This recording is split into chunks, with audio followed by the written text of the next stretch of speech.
Good morning, Shubh Prabhat. Welcome back to Discover Ekam. Last 1 week, actually after that Sakshatkar, which we conducted at Lonavala, North Point, the whole thought process, the whole awakening within has taken a new level. The depth with which we could go inside, the connection, the energy that we could establish, ये depth और इस ऊर्जा से एक thought बहुत deeply clear हो, और वो ये था कि अब यदि जीवन को अलग आयाम पे लेके जाना है तो हमें भगवत गीता को एक नए रूप में देखना पड़ेगा। भगवत गीता को एक नए रूप में देखने के बहुत अर्थ है। भगवत गीता पे बहुत कमेंट्रीज लिखी जा चुकी हैं, बहुत लोग भगवत गीता की बात करते हैं। आज भगवत गीता को, आज से भगवत गीता को हम एक अलग रूप में देखेंगे। बहुत सारे प्रश्नों के उत्तर भी बाकी हैं जो आपने मुझे लिखे थे। उन क्वेश्चंस के आंसर्स भी हम साइमल्टेनियसली करते रहेंगे,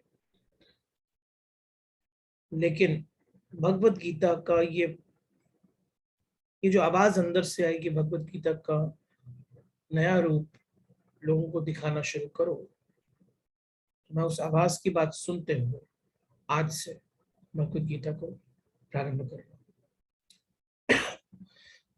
बहुत सारा डिस्कशन करेंगे, डिटेल में जाएंगे, लेकिन to start, let's start our day with meditation. Take a deep breath, breathe in, say I'm that, breathe out, say I'm blissful, breathe in, say I'm divine, breathe out, say I'm all powerful.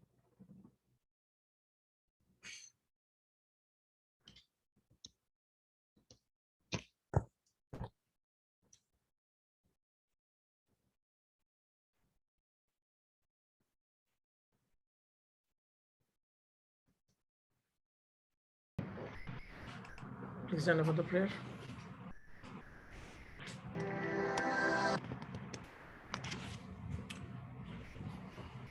Okay. So, Bhagavad Gita का प्रारंभ करते हैं। भगवत गीता, जैसे हम सब जानते हैं, 18 अध्यायों में विकसित है। हम सबको इस बारे में पता है। भगवत गीता एक युद्ध के बीच में हुई है, हम सब इस बात से तो अवगत हैं। Bhagavad Gita is a conversation between Arjun and Sri Krishna.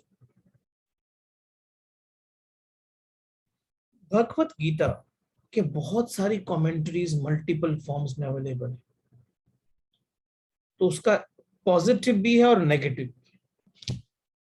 Positive ये है कि हमको कॉन्टेक्स्ट मालूम है, उसमें क्या बातें बोली गई हैं हमको कुछ हद तक मालूम।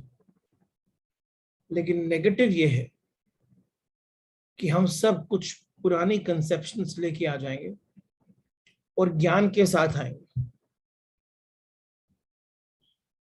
मुझे सिर्फ आप चाहिए, यहाँ पे आपका ज्ञान नहीं चाहिए, क्योंकि जो फ्रेश और न्यू थॉट शायद भगवत गीता से आपको मिल जाए इस कॉन्वर्सेशन के दौरान आपके और मेरे बीच में, वो उस थॉट से शायद आप वंचित रह जाएं यदि आप अपना ज्ञान लेके आना चाहते।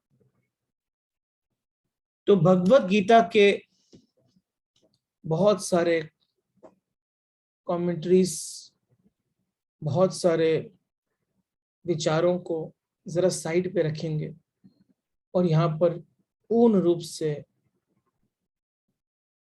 से खाली आएंगे। तो उस रिक्तता से, उस खालीपन से एक नए सूर्य का उदय होगा।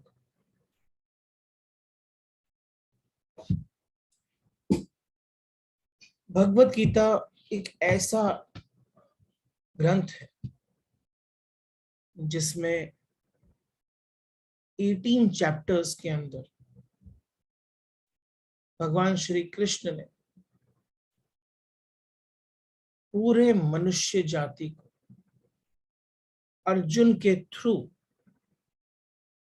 it's a it's a teaching to Arjun, but it is also a teaching through Arjun. Arjun के थ्रू हम सब के लिए एक संदेश भेजा है। तो जिस समय आप भगवत गीता की इस कमेंट्री को जो मैं बोलने वाला हूं आपके सामने जब आप सुन रहे हैं, तो दो बातों का ध्यान रखना जरूरी है। पहली बात, आप क्यों सुन रहे हैं?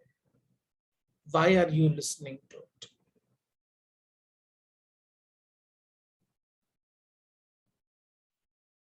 अहंकार को विकसित करने के लिए सुन रहे हैं कि अहंकार को विलीन करने के लिए सुन रहे हैं? पहली बात। और दूसरी बात, आपसे बात कौन कर रहा है, किससे सुन रहे हैं?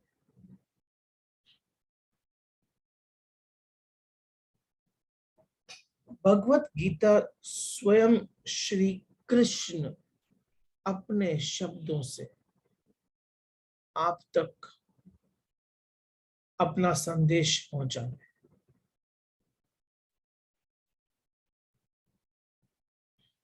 भगवत गीता के 18 चैप्टर्स के अंदर ज्ञान योग, कर्म योग, भक्ति योग और राजयोग, चारों योग का पूरा वर्णन है।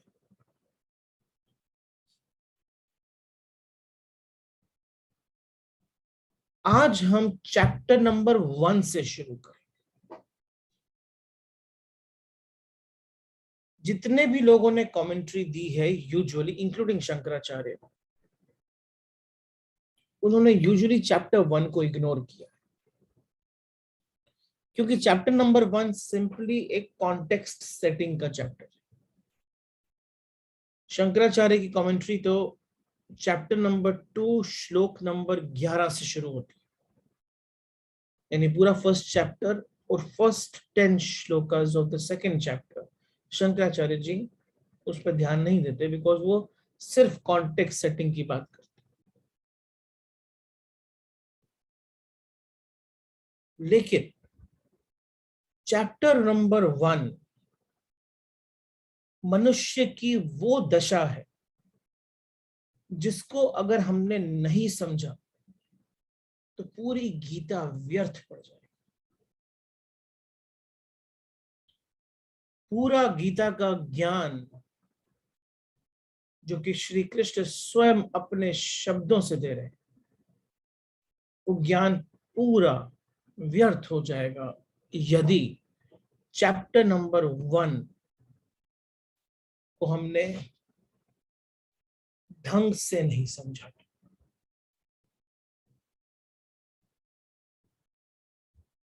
फर्स्ट चैप्टर बहुत ही ज्यादा महत्वपूर्ण चैप्टर।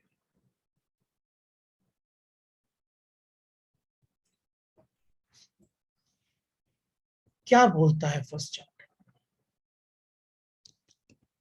मैं श्लोकों के बीच में आपको छुपाने की कोशिश नहीं करूंगा, क्योंकि श्लोक तो संस्कृत के श्लोक है, हमको समझ में आते नहीं डायरेक्टली, लेकिन उन श्लोकों के बीच में ही इस चैप्टर का एक्चुअली वर्णन है। मैं सीधा उस वर्णन की ओर जाने की कोशिश करूंगा।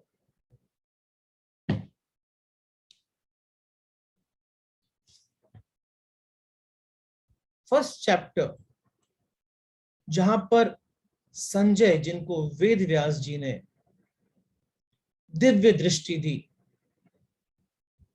कि आप पूरा का पूरा महाभारत जो कुरुक्षेत्र में हो रहा है उसे आप स्वयं अपने आंखों से देख के धृतराष्ट्र को सुनाइए। उस दिव्य दृष्टि में संजय ने वो सब कुछ देखा जो शायद बैटल फील्ड पर सब लोग देख भी नहीं पाते, क्योंकि वो दिव्य दृष्टि एक लाइव टेलीकास्ट की तरह वर्क कर रही थी।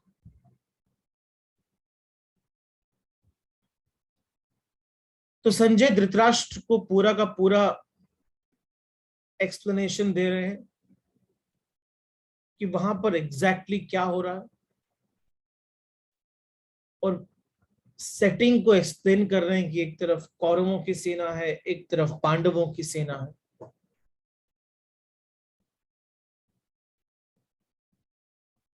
और उस पूरी सेटिंग के अंदर अर्जुन और कृष्ण के बीच में क्या वार्तालाप चल रहा है, उस वार्तालाप को भी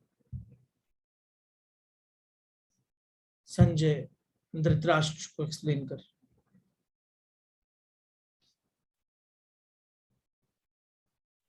21वां श्लोक, 22वां श्लोक, वहां से थोड़ा एक्शन शुरू होता है। 21वें श्लोक में संजय धृतराष्ट्र को बोलते हैं, हे राजन, इनिशियल सेटिंग के उपरांत अर्जुन ने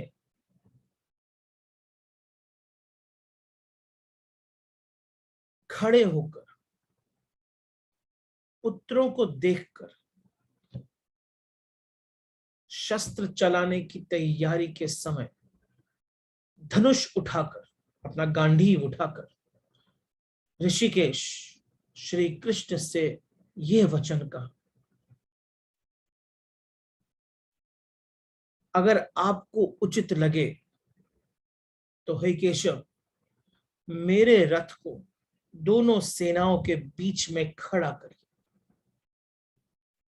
जब तक मैं यहां स्थित हुए यहां पर आए, युद्ध की कामना करने वालों की अच्छी प्रकार से निरीक्षण ना कर लो,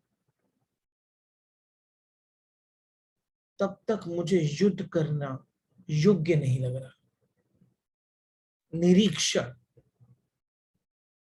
तो अर्जुन, वो जिनके साथ युद्ध करना है उन्हें देखने के लिए कृष्ण से प्रार्थना करते हैं। अभी इस श्लोक के ऊपर ना, इन 2-3 श्लोकों के ऊपर मैंने सीधा आपको ट्रांसलेशन कर दिया। थोड़ा समय स्पेंड करना पड़ेगा, क्योंकि निरीक्षण एक बहुत बड़ी अवस्था है मन की। निरीक्षण एक बहुत बड़ी अवस्था है मन की। एक तो अर्जुन ये कहना चाह रहा है कि किनके साथ मुझे युद्ध करना है उन्हें मैं देखूं, तो ऐसी जगह मुझे लेकर जाकर खड़ा कर दीजिए जहां मैं उनको देख सकूं। इससे एक बात सूचक है,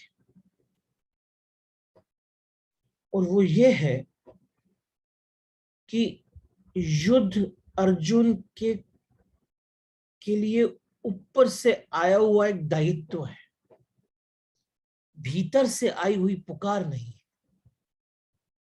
एक मजबूरी है, भीतर से जन्म ली वृत्ति नहीं है। युद्ध जिसमें वो आए हैं, महाभारत का युद्ध, वो एक विवशता है, वो एक मजबूरी है। लड़ना पड़ेगा, इसलिए किससे लड़ना है उसे मैं देख लूं। कौन कौन लड़ने के लिए आतुर होके आया है, कौन कौन युद्ध के लिए तत्पर है, उन्हें मैं देख लूं।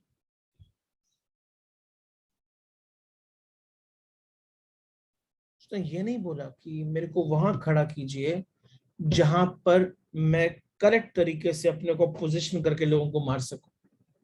बोले वहां खड़ा कीजिए जहां मैं ये ढंग से देख सकूं कि कौन कौन आया है। जो मनुष्य स्वयं युद्ध के लिए तत्पर होता है ना, खुद जो मनुष्य स्वयं युद्ध के लिए तत्पर होता है ना, उसे इसकी फिक्र नहीं होती कि दूसरा युद्ध के लिए तत्पर है या नहीं, दूसरा युद्ध के लिए तैयार है या नहीं। जो आदमी स्वयं युद्ध के लिए तत्पर है, वो अंधा हो जाता है। वो दुश्मन को देखता नहीं, वह दुश्मन को प्रोजेक्ट करता है। वह दुश्मन को देखना नहीं चाहता। उसे तो जो दिखाई पड़ता है वह दुश्मन होता है। उसे दुश्मन को देखने की जरूरत ही नहीं है। वो दुश्मन को निर्मित करता है, वो दुश्मनी आरोपित करता है। और जब युद्ध भीतर में होता है, भीतर में, तो बाहर दुश्मन पैदा हो ही जाता है। और जिस समय भीतर युद्ध नहीं है, तब निरीक्षण करना पड़ता है कि कौन लड़ने को आतुर है, कौन लड़ने को उत्सुक है।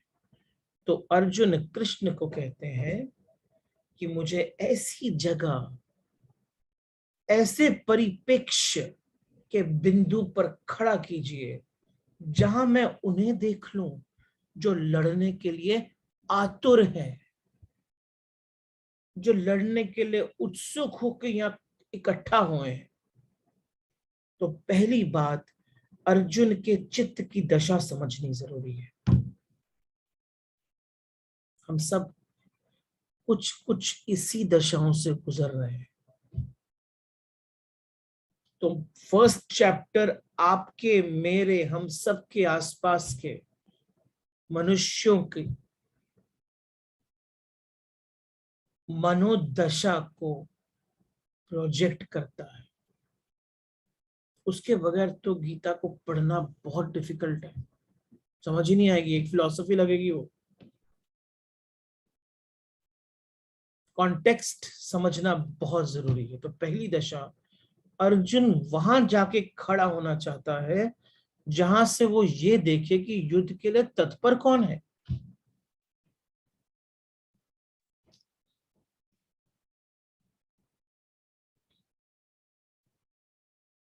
दूसरी बात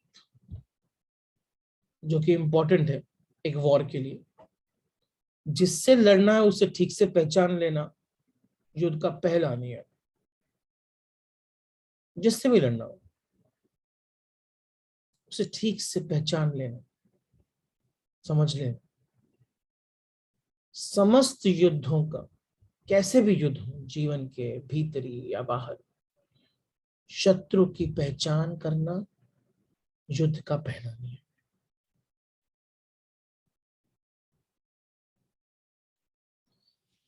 इसीलिए युद्ध के क्षण में शांति होनी बहुत जरूरी है अंदर। युद्ध के क्षण में जितनी शांति चाहिए विजय के लिए, उतनी शांति किसी और क्षण में नहीं चाहिए। युद्ध के क्षण में जितना साक्षी का भाव चाहिए विजय के लिए, उतना किसी और क्षण में नहीं चाहिए। तो यहां अर्जुन ये भी कह रहा है कि मैं साक्षी होकर देख लूं कि कौन कौन लड़ने को आया है, उनका निरीक्षण कर लो, ऑब्जर्व कर लो। बहुत इंपॉर्टेंट पॉइंट है ये, जंक्शन है। आप जब क्रोध में होते हैं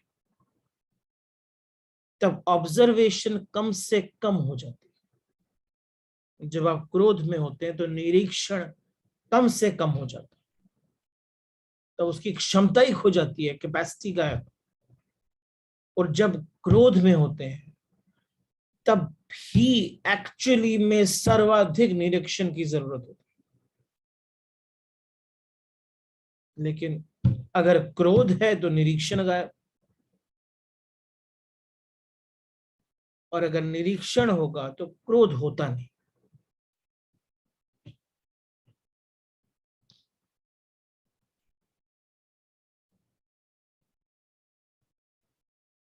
अगर हमें गीता के समस्त सार को, जो दूसरे चैप्टर से जब भगवान श्री कृष्ण बोलना शुरू करते हैं, उन्हें उसे ढंग से समझना है तो निरीक्षण को समझना पड़ेगा। अर्जुन ने निरीक्षण की बात की। जब भी कोई व्यक्ति किसी भी युद्ध में जाता, चाहे बाहर के शत्रुओं से हो चाहे भीतर के शत्रुओं से हो, निरीक्षण पहला सूत्र है। अगर भीतर के शत्रुओं से भी लड़ना हो तो निरीक्षण ही पहला सूत्र है।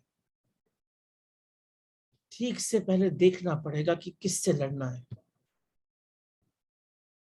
क्रोध से लड़ना है तो क्रोध को देखना पड़ेगा। लस्ट से लड़ना है तो लस्ट को देखना पड़ेगा। ग्रीड से लड़ना है तो ग्रीड को देखना पड़ेगा।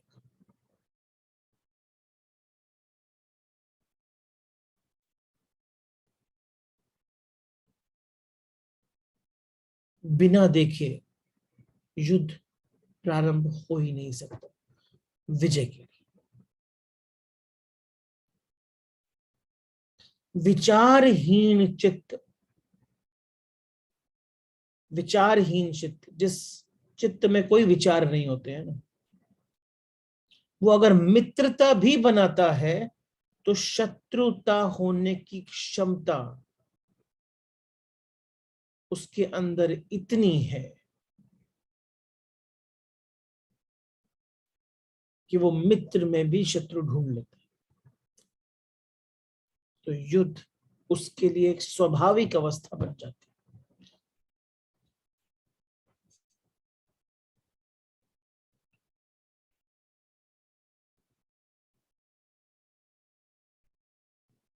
लेकिन जिस मनुष्य के अंदर विचार चल रहे हैं और वो निरीक्षण को उत्सुक हो जाए, तब उसके लिए लड़ना मुश्किल हो जाए।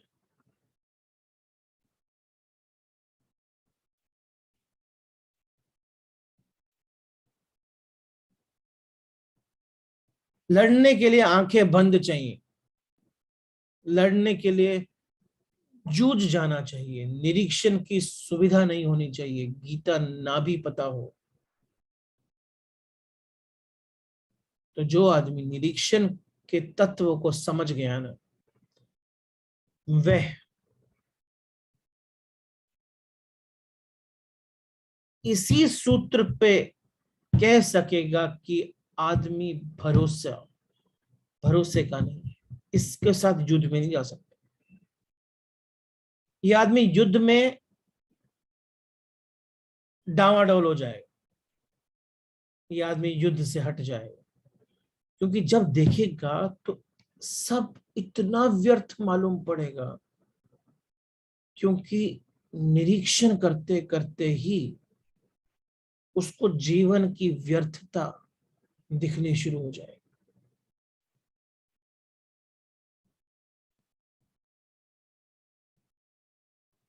जिस समय अर्जुन बोलते हैं ना कि हे सारथी, मुझे उस जगह ले जाओ जहां से मैं, अगर अगर अर्जुन ये बोलते कि हे सारथी मुझे उस जगह ले जाओ जहां से मैं दुश्मनों का विनाश ठीक से कर सकूं, तब तो वो युद्ध के लिए आया, स्ट्रैटेजी बनाने के लिए जाता था। वो ये नहीं कह रहा है, कहना एक्चुअली में यही चाहिए था, लेकिन वो ये नहीं कह रहा है। वो क्या कह रहा है कि मुझे ऐसी जगह ले जाओ जहां मैं ये देख सकूं कि कौन कौन लड़ने आए हैं, कितने उत्सुक हैं लड़ने के लिए, मैं निरीक्षण कर सकूं। ये निरीक्षण ही बता रहा है कि ये आदमी विचार का आदमी है, और विचार का आदमी तो दुविधा में पड़ेगा ही। क्योंकि युद्ध तो दो ही प्रकार के लोग कर सकते, आराम से। या तो युद्ध वो लोग कर सकते हैं जो विचारहीन है, भीम की तरह, दुर्योधन की तरह,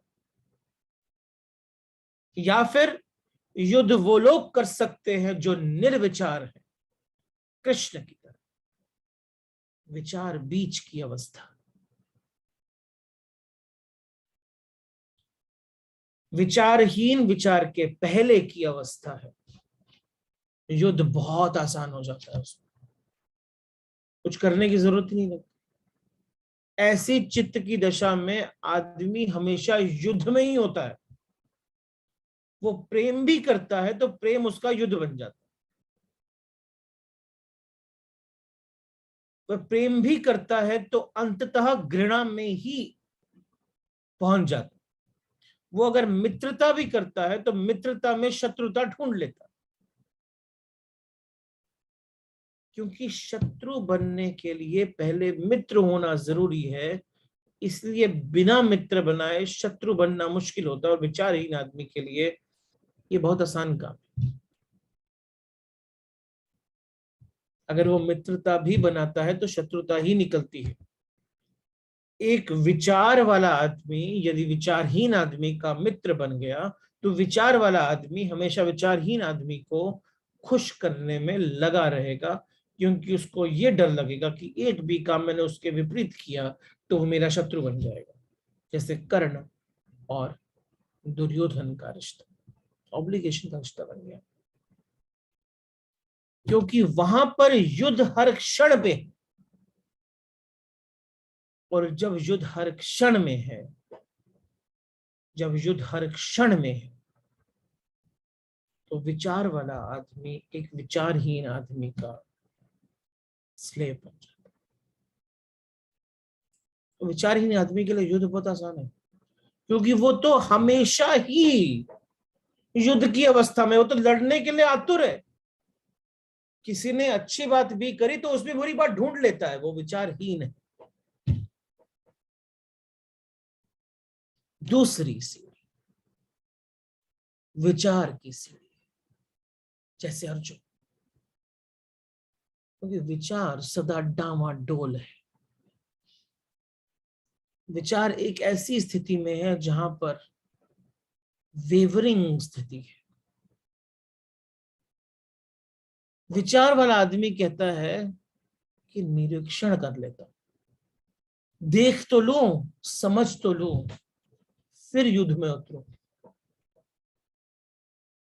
कभी भी कोई देख समझ कर युद्ध में उतर पाया है क्या? देख समझ के तो सिर्फ युद्ध से भागा जा सकता है, युद्ध में उतरा थोड़ी जा सकता है।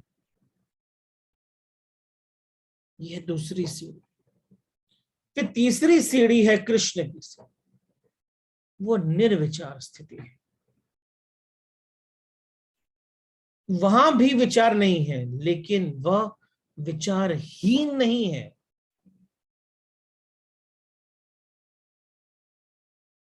थॉटलेसनेस और नो थॉट, दोनों में बहुत फर्क है। निर्विचार वो है जो विचार की व्यर्थता को जानकर ट्रांसेंड कर चुका है। विचार सब चीजों की व्यर्थता बतला ही देता है,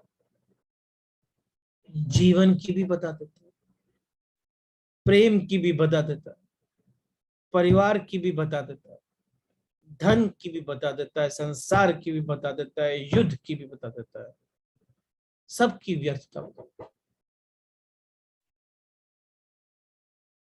लेकिन अगर कोई विचार में चलता ही चला जाए, उस युद्ध में चलता ही चला जाए, तो अंत में विचार विचार की भी व्यर्थता बता देता है और वो निर्विचार हो जाता है।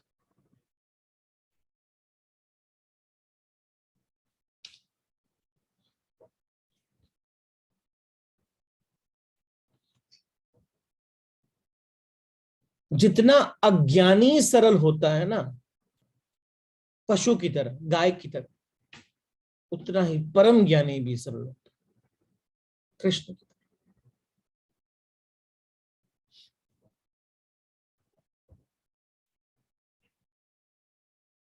फर्क सिर्फ इतना है कि अज्ञानी की सरलता, उसके अंदर की जो सिंप्लिसिटी है, वो सिर्फ बहुत बड़े कॉम्प्लिकेशन को अभी जन्म ही नहीं हुआ ना, इसलिए है। और परम ज्ञानी की कॉम्प्लिकेशन समाप्त हो चुकी है, इसलिए उसकी सिंप्लिसिटी। अर्जुन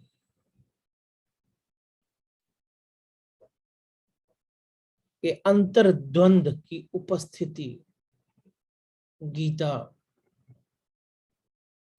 ने गीता को जन्म दिया। अर्जुन दो ही तरीके से युद्ध में जा सकता है, या तो विचारहीन हो जाए, नीचे उतर जाए, पशु की तरह हो जाए, दुर्योधन या भीम की तरह खड़े हो जाए, तो युद्ध में जा सकता है। और या फिर वहां पहुंच जाए जहां कृष्ण खड़े हैं, निर्विचार हो जाए, तो युद्ध में जा सकता है। अगर अर्जुन अर्जुन ही रहा मध्य में, विचारों में, तो जंगल जा सकता है, युद्ध में नहीं जा सकता, वो भागेगा। अब जरा थोड़ा सा ना पॉज लेके स्वयं को देखो। निर्विचार की अवस्था में तो हम में से कोई नहीं। या तो हमने अपने आप को विचारहीन बना दिया है अपने हर कृत्य में, या फिर हम विचार में हैं अपने हर कृत्य में। विचार में है तो भागने की तत्परता रहेगी, संसार से, परिवार से। परेशान हो गया हूं मैं, परिवार से छोड़ के जाना है मुझे, भागने की। अकेला बैठ जाने की तत्परता रहेगी, क्योंकि स्वयं को रूपांतरित करने की तत्परता तो है ही नहीं। अर्जुन हम सब का प्रतीक है, हम सब का प्रतीक है।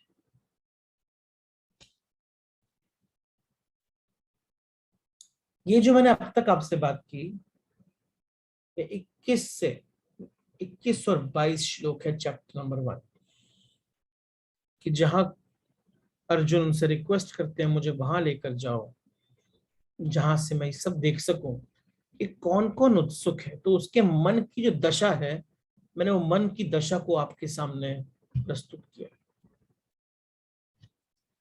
अब जरा आगे बढ़ते हैं। 23, 24, 25, 26 श्लोक चैप्टर नंबर 1।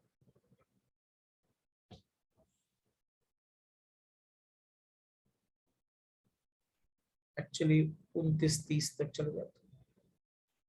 वहां पर एक बहुत बड़ी वृत्ति का जन्म हुआ है।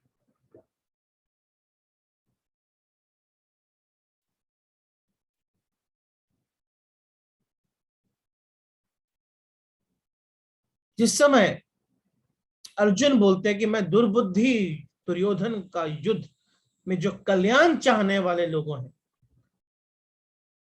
ऐसे राजाओं को, ऐसे लोगों को जो सेना लेकर आए हैं दुर्योधन को बचाने के लिए, उन युद्ध करने वालों को देखना चाहता। तो संजय ने धृतराष्ट्र से कहा, हे धृतराष्ट्र, हे राजन, अर्जुन द्वारा अर्जुन द्वारा इस प्रकार कहे जाने पर दोनों सेनाओं के बीच में ले जाकर श्री कृष्ण ने भीष्म और द्रोणाचार्य के सामने संपूर्ण राजाओं के उत्तम रथ को खड़ा करके ऐसे कहा कि हे पार्थ, इन इकट्ठे हुए कौरवों को देख ले। बहुत ही स्मार्ट, सीधा उनके पास लेकर गए जिनसे अर्जुन को बहुत लगाव था। उसके उपरांत अर्जुन ने उन दोनों ही सेनाओं में स्थित पिता के भाइयों को उसके पिता के भाइयों को, पितामहों को, आचार्यों को, मामा को, भाइयों को, पुत्रों को, पौत्रों को, मित्रों को, ससुरों को, संगे संबंधियों को जब देखा, इन संपूर्ण बंधुओं को देखकर वो अत्यंत मोह से युक्त अर्जुन शोक करता हुआ बोला, हे कृष्ण, इस युद्ध की इच्छा करने, इस युद्ध, यहां पर जो युद्ध की इच्छा करने वाले लोग आए हैं, उन सबको देखकर मेरे अंग शिथिल हो गए। शिथिल बड़ा इंपॉर्टेंट वर्ड है यहाँ पर। अंग पैरालाइज हो गए और मुख सूखा जा रहा है और मेरे शरीर में एक कंपन आ गई है। अब ये जो स्थिति है ना, ये बड़ी इंपॉर्टेंट स्थिति। अब ऐसा लगेगा कि अर्जुन तो अहिंसा की ओर जा रहा है। ऐसा लगने का बहुत बड़ा चांस है कि अर्जुन अहिंसा की ओर जा रहा है। अब मैं आपको थोड़ा सा इसका दूसरा रूप दिखाता हूं।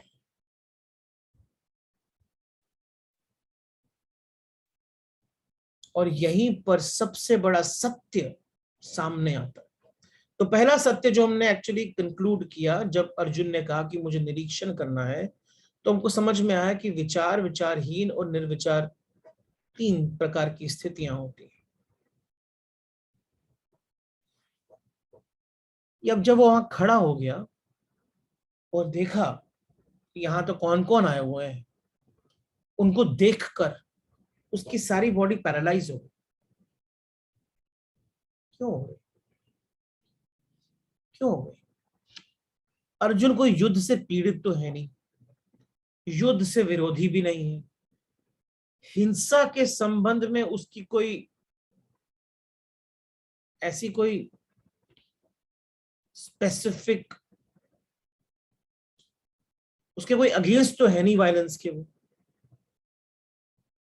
उसकी कोई अरुचि भी नहीं है कि हिंसा नहीं होनी चाहिए, हिंसा नहीं होनी चाहिए। सारा जीवन अब तक उसके जीवन का शिक्षण, उसके सारे जीवन का संस्कार हिंसा और युद्ध के लिए ही बना है।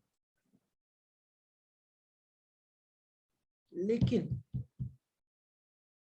ये इंपॉर्टेंट पॉइंट समझना पड़ेगा कि जितना ही हिंसक चित्त हो, जितना भी मन हिंसक होता है ना चित्त, उतना ही चित्त ममत्व से भी भरा होता है।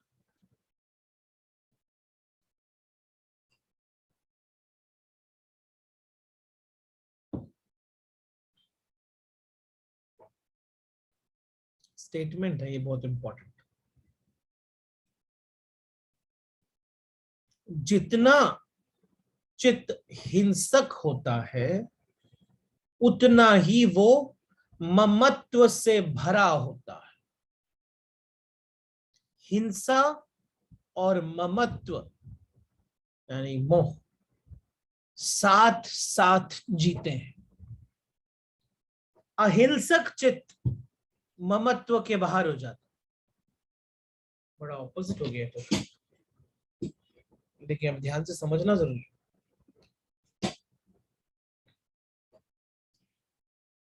जिसे अहिंसक होना होगा ना, अहिंसक,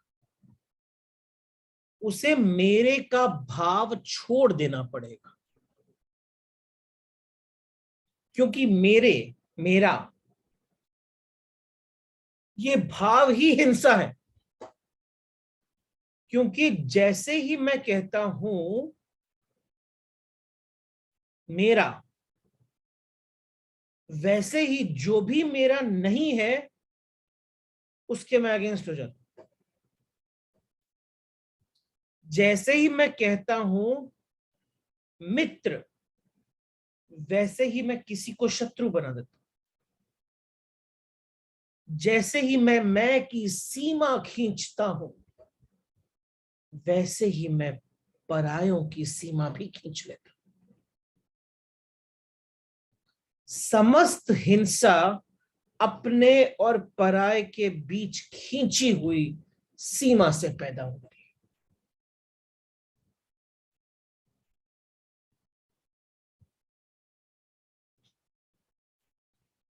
इसीलिए अर्जुन शिथिल हो गया, उसकी अंग अंग में पैरालिसिस हो गया।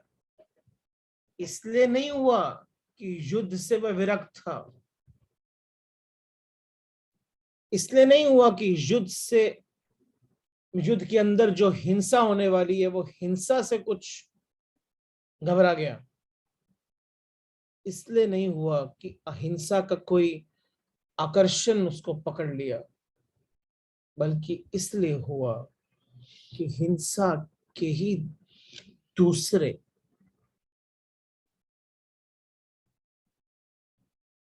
हिंसा के ही दूसरे ने हिंसा का जो एक दूसरा रूप है ना,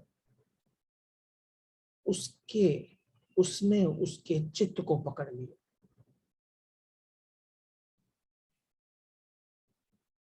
उसके गहरे पहलू ने, एक हिंसा के एक दूसरे कॉइन के दूसरे साइड ने उसे पकड़ लिया।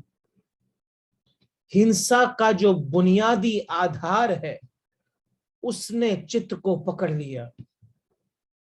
ममत्व ने उसके चित्त को पकड़ लिया।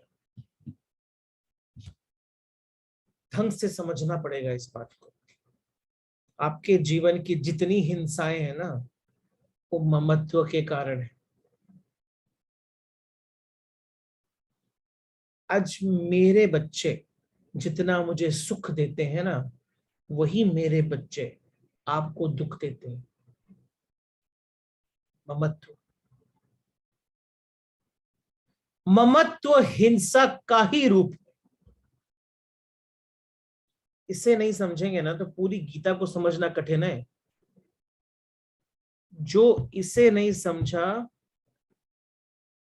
वो तो सिर्फ गीता को एक कृष्ण का ज्ञान समझ के सोच रहे सुन के मैं मोक्ष प्राप्त कर लूंगा।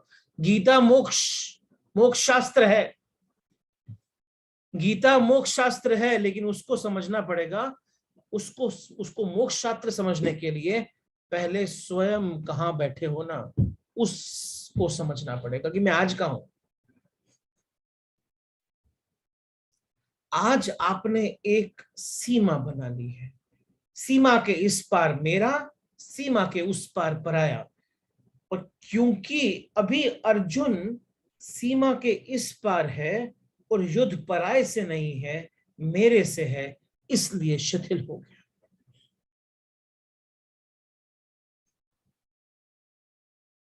ममत्व हिंसा ही है। ये बात समझना बहुत जरूरी है।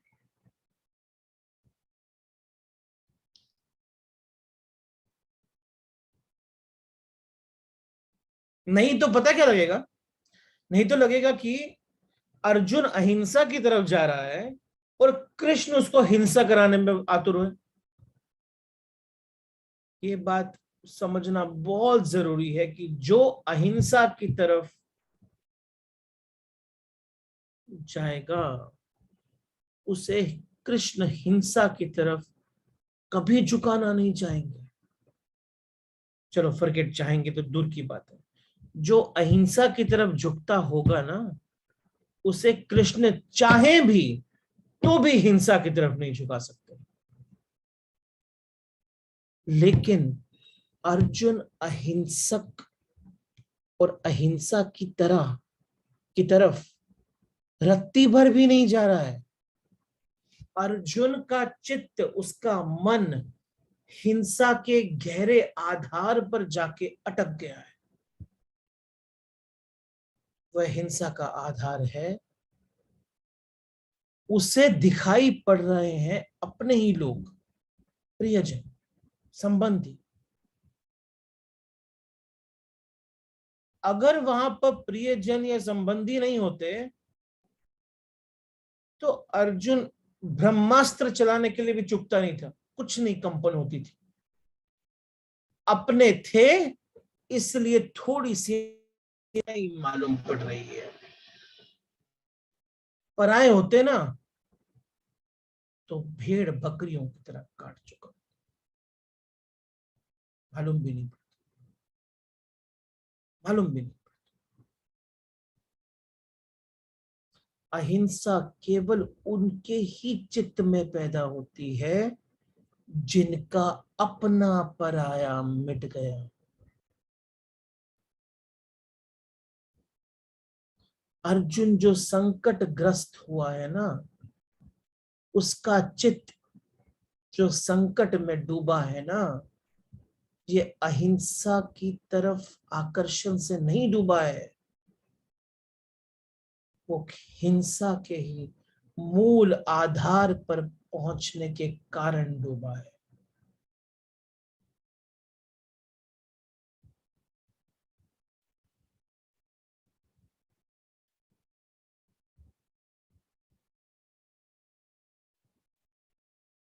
और जिस समय मन ने इस पूरे आधार को घेर लिया ना,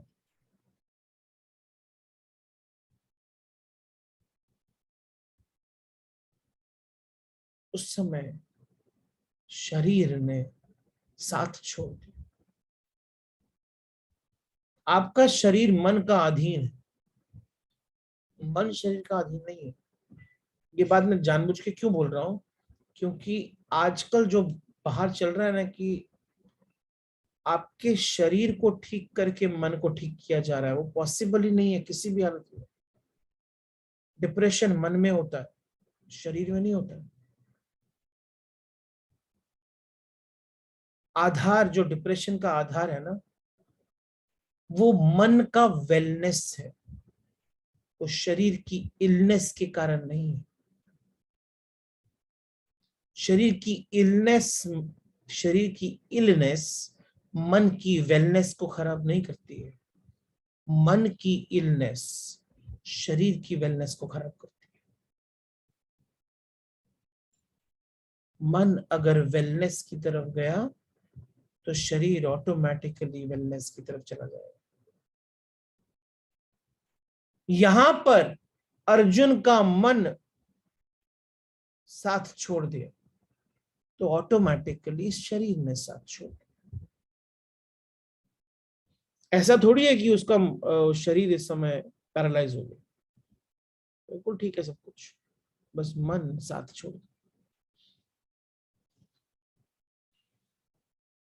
अगर पराये होते ना, सीमा के उस पार के लोग, जो मैंने मेरे की सीमा बनाई है उसके उस पार के लोग होते ना पराये, तो अर्जुन को पता भी नहीं चलता कि वो हिंसक है, उसे पता भी नहीं चलता कि उससे कुछ बुरा हो गया, उसे पता भी नहीं चलता कि युद्ध अधार्मिक है।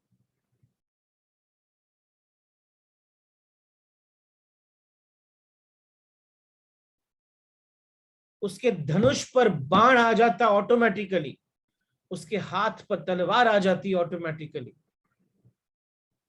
खुश भी होता विजय पर।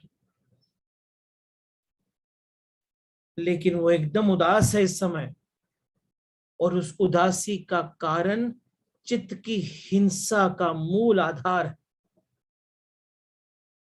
उसे दिखाई पड़ा इस संकट के क्षण में कि उसे, उसके अंदर कितना ममत्व है।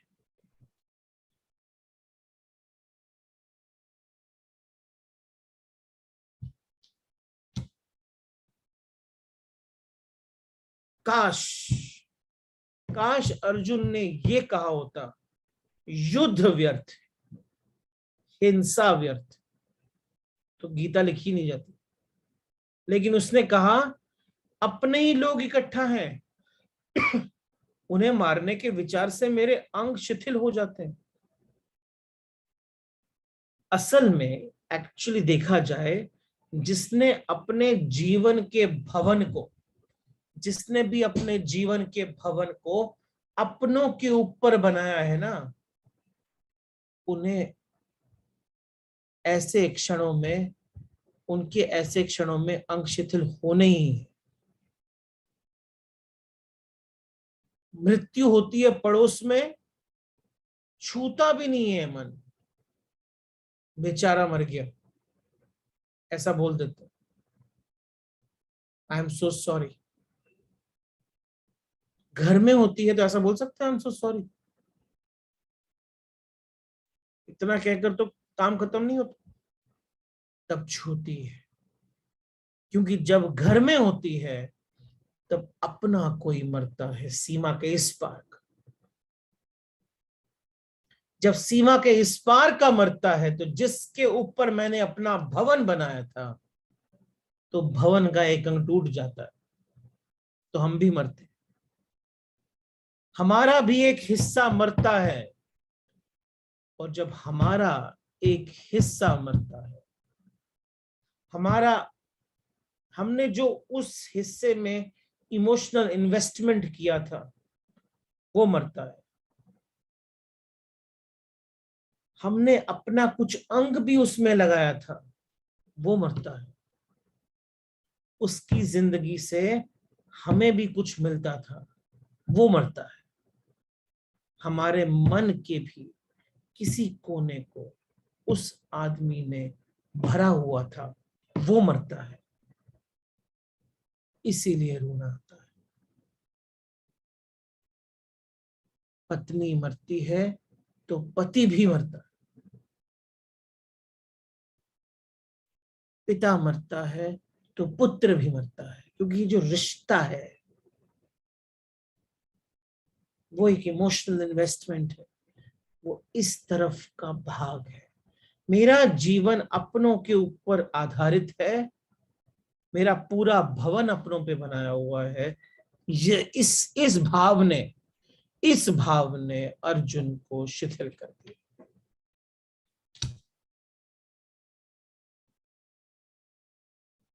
जिसे हमने अपना कहा है, उससे हम जुड़े हैं, तो हम भी मरते हैं। अर्जुन ने जब देखा कि ये सब इकट्ठा है, तो अर्जुन ने अपना ही आत्मघात देखा। उसने कहा मैं तो सुसाइड कर रहा हूं। उसने दूसरे की मृत्यु शायद नहीं देखी हो, उनकी मृत्यु में स्वयं की मृत्यु देख ली। उसे लगा जब अपने मर जाएंगे तो मैं बचूंगा कहां।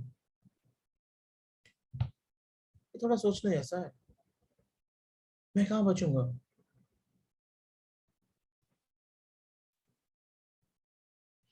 हमारा मैं, हम सबका जो मैं है ना, वो हमारे अपनों के जोड़ का नाम है, जिसे हम मैं कहते हैं। वो मेरी के जोड़ का नाम है। अगर सब मेरे विदा हो जाएं तो मैं खो जाऊंगा, मैं बच ही नहीं सकता। इसी को डिप्रेशन बोलते हैं। डिप्रेशन क्यों आता है? क्योंकि मैंने अपने जीवन का भवन किसी और पे बनाया हुआ है। तब जो वो खो गया, जब वो फाउंडेशन खो गया, तो मैं गायब हो गया। कि जो मेरा मैं है, कुछ मेरे पिता से, कुछ मेरी माँ से, कुछ मेरे बेटे से, कुछ मेरी बेटी से, कुछ मेरे मित्र से, कुछ मेरे छोटे छोटे, मतलब आपका मैं बहुत सारे कुछ और लोगों से जुड़ा है।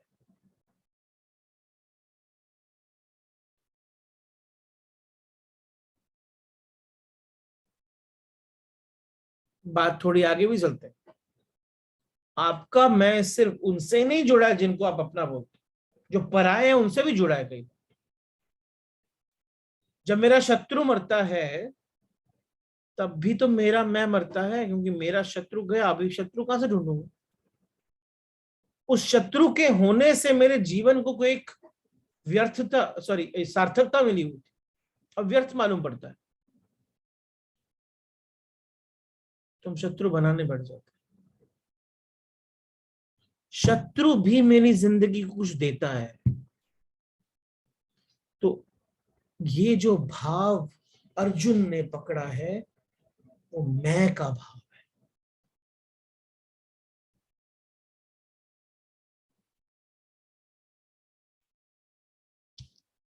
अर्जुन को बहुत गहरे में ये दिखाई पड़ गया कि ये तो मैं अपनी ही आत्महत्या करने को उत्सुक हूं, तो वो नहीं मरेंगे, उनके साथ मैं भी मर जाऊंगा। जब मेरे मर जाएंगे तो मेरे होने का क्या अर्थ, यही बोला ना उसने, उस राज्य का क्या अर्थ जब उसमें कोई रहने को नहीं है। जब मेरे ही ना होंगे तो मुझे सब मिल भी जाए तो भी व्यर्थ है, यही तो कहा था उसने, यही बोल रहा है ना वो। यानी कि मिलना, कर्म के पीछे का कारण ढूंढ रहा है, मेरे और अपने में, मेरे और पराये में। जरा ध्यान से सोचना, आप और मैं जरा सोचते हैं। हम अपने लिए कुछ भी इकट्ठा नहीं करते, हम अपने लिए कम, अपनों के लिए ज्यादा होते हैं। जो मकान हम बनाते हैं, जो घर हम बनाते हैं, वे अपने लिए कम, अपनों के लिए ज्यादा होता है। उन अपनों के लिए भी जो साथ रहेंगे या नहीं रहेंगे पता नहीं, वो भाव से कि वो रहेंगे, उसके लिए ज्यादा होता है। घर में जब अपने होते हैं तो घर बनता है, ऐसा बोला जाता है।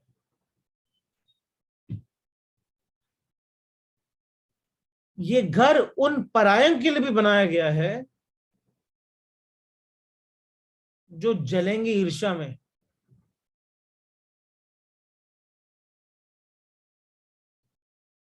तो मेरे घर का, जो मैंने घर बनाया है, उस घर का अस्तित्व तभी है जब मेरे अपने उसमें रहें और पराये जो रिश्ता उनसे बना है वो उसको देख के ईर्ष्या करे।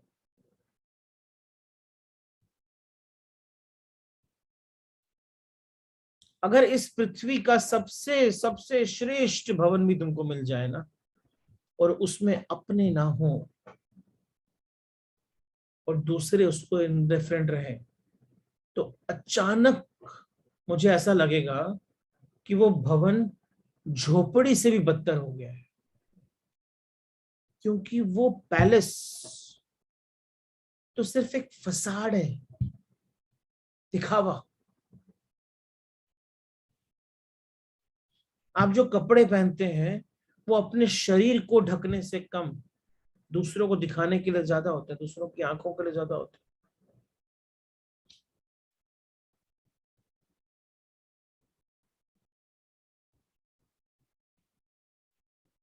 अर्जुन को यही लगा, अर्जुन को लगा उस क्षण में कि अपने ही इकट्ठे हैं दोनों तरफ, मरेंगे अपने ही। अगर जीत भी गया तो जीत का प्रयोजन क्या है?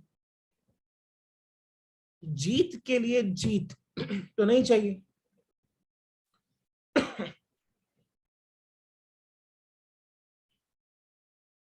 साम्राज्य मिल भी गया तो क्या होगा अर्थ?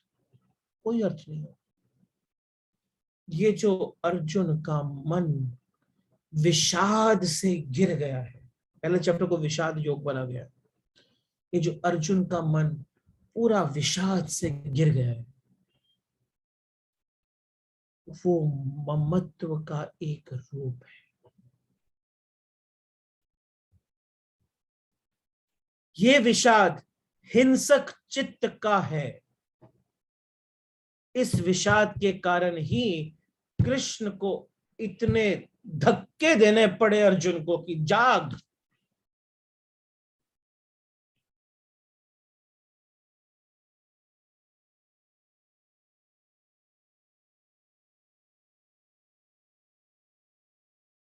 ये गीता जो है ना, गीता, भगवत गीता, वो कृष्ण ने कही कम है, अर्जुन ने कहलवाई ज्यादा है। चैप्टर 2 और चैप्टर 18, चैप्टर 2 ज्ञान योग सांख्य, चैप्टर 18 कर्म योग, ये गीता ने, ये कृष्ण ने बोले हैं।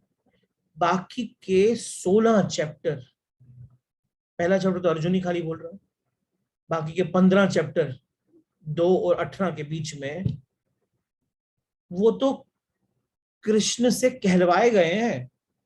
अर्जुन क्वेश्चन पूछता, कृष्ण जवाब देता। तो अगर ध्यान से देखें ना, असली ऑथर कृष्ण नहीं, अर्जुन। अर्जुन की जो चित्त की दशा है ना, वो आधार बनी भगवत गीता की। श्री कृष्ण को साफ दिखाई पड़ रहा था कि एक हिंसक अपनी हिंसा के पूरे दर्शन को उपलब्ध हो गया है,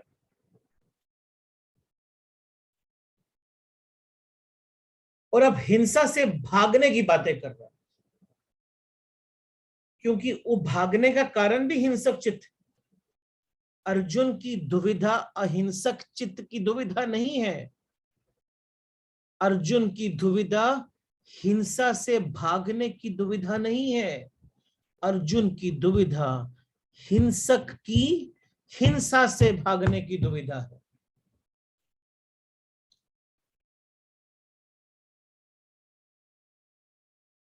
अर्जुन की दुविधा हिंसक की हिंसा से भागने की दुविधा, क्योंकि पहली बार उसने हिंसा का पूरा रूप देख लिया।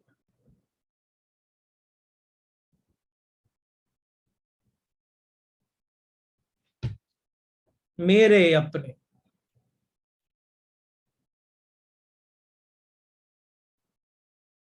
जहां मेरे का संबंध है, वहां प्रेम फलित नहीं होता, सिर्फ कलह ही फलित होता है। इसलिए दुनिया में, संसार में, आपके आसपास, जब तक पति पत्नी मेरे का दावा करेंगे,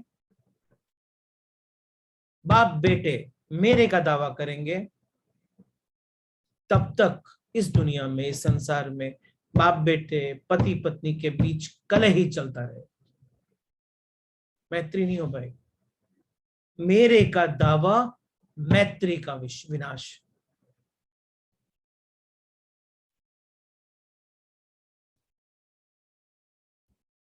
तो जो भी अर्जुन के साथ हो रहा है, वो मेरे का एक फैलाव है। इसको विषाद योग क्यों कहा है? इसको विषाद योग इसलिए कहा है क्योंकि पहली बार अर्जुन ने पूर्ण विषाद का दर्शन किया।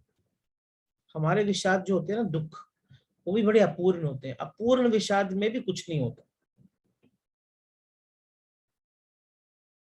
एक मेंढक है ना, मेंढक, फ्रॉग, उसको आप उबलते हुए पानी में डाल दो, फट से कूद के बाहर आ जाए।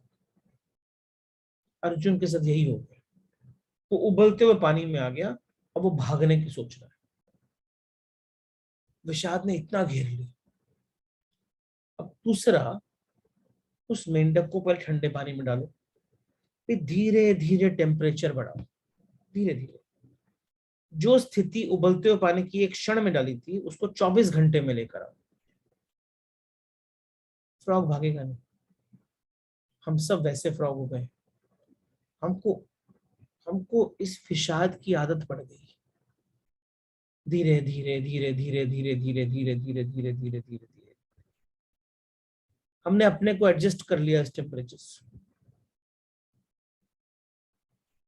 इसीलिए अर्जुन की स्थिति चाहे जितनी भी हिंसक हो इस समय, वो जो चित्त है ना विषाद से परिपक्व, पूर्ण विषाद, वो ही अभी ट्रांसफॉर्मेशन की तरफ जा सकता है।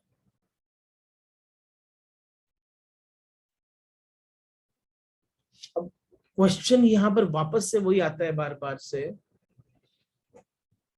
कि अकेला अर्जुन को ही क्यों विषाद हुआ, बाकी भी तो लोग अपने ही को देख रहे थे, अर्जुन को क्यों नहीं, अर्जुन को ही खाली विषाद क्यों हुआ?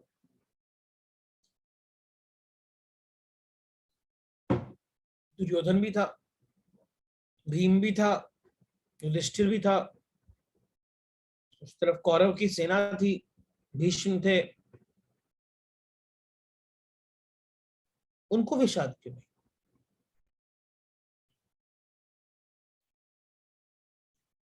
ये बात को जरा थोड़ा सा मैंने पहले एक्सप्लेन किया था, वापस एक्सप्लेन इस कॉन्टेक्स्ट में करता हूं वापस से। जितने भी लोगों की बात मैंने अभी की, चाहे वो दुर्योधन हो, चाहे वो दुशासन हो, भीम हो, वे भी ममत्व से भरे हुए लोग हैं, वो तो नेचुरल है ना, वो भी हिंसा से भरे हुए लोग हैं, उनको विषाद नहीं हुआ, ये क्वेश्चन का आंसर सिर्फ इतना है कि हिंसा अंधी हो सकती है, विचारहीन हो सकती है, ममत्व भी अंधा हो सकता है, विचारहीन हो सकता है। वही हिंसा आंख वाली हो सकती है, विचारपूर्ण हो सकती है। वैसे ही ममत्व भी आंख वाला हो सकता है और विचारपूर्ण हो सकता है। अर्जुन की कठिनाई यही है कि वो विचारहीन नहीं है, वो विचार है, और विचार दुविधा में डाल देता है। विचारों ने डाला उसको दुविधा में। दुर्योधन को भी दिखाई पड़ रहा है, लेकिन उसकी हिंसा इतनी अंधी है कि वो ये देख ही नहीं पाएगा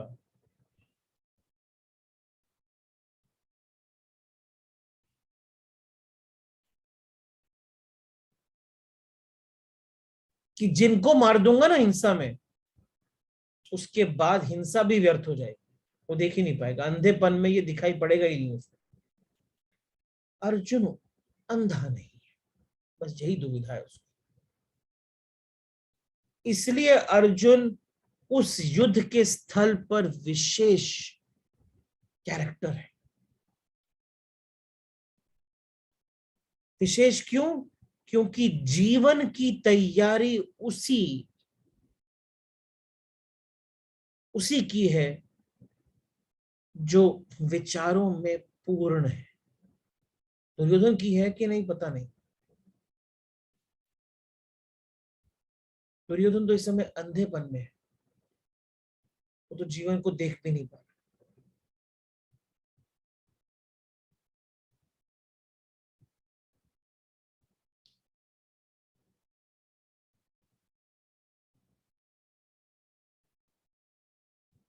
अर्जुन सोच पा रहा है, देख पा रहा है कि मैं जो हिंसा करने जा रहा हूं उसमें वही लोग मर जाएंगे जिनके लिए हिंसा करने का कुछ अर्थ हो सकता था कभी तो लाइफ में। उनके लिए तो मैं लड़ता था, आज उनको ही मार दूंगा तो फिर मैं क्या करूंगा? वो अंधा नहीं है, और ये अंधा ना होना ही उसका कष्ट भी बन गया है और उसका सौभाग्य भी है।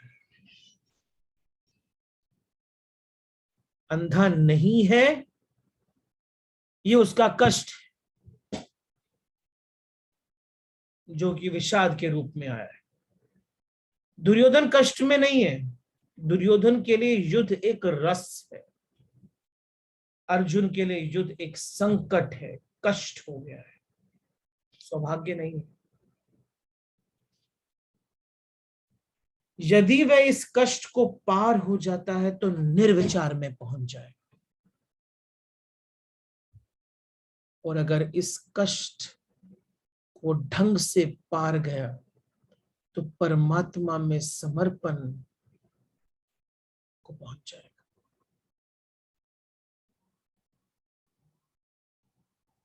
अगर वो इस कष्ट, इस विचार, इस कष्ट को पार गया तो ममत्व को छोड़ने में पहुंच सकेगा। अगर वो इस कष्ट को पार गया तो मोह समाप्त हो जाएगा, प्रेम का सूर्योदय हो। और अगर वो इस कष्ट को पार नहीं हो पाया तो निश्चित ही युद्ध उसके लिए संकट हो जाएगा।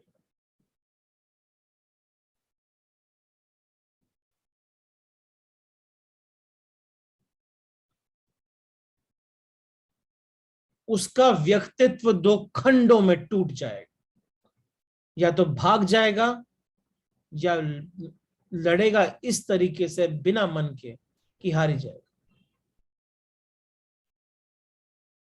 असल में ध्यान रहे ना, ये बात समझने वाली है कि अंधकार में दो ही व्यक्ति पूरे मन से जा सकते हैं। एक तो वो जो अंधे हैं,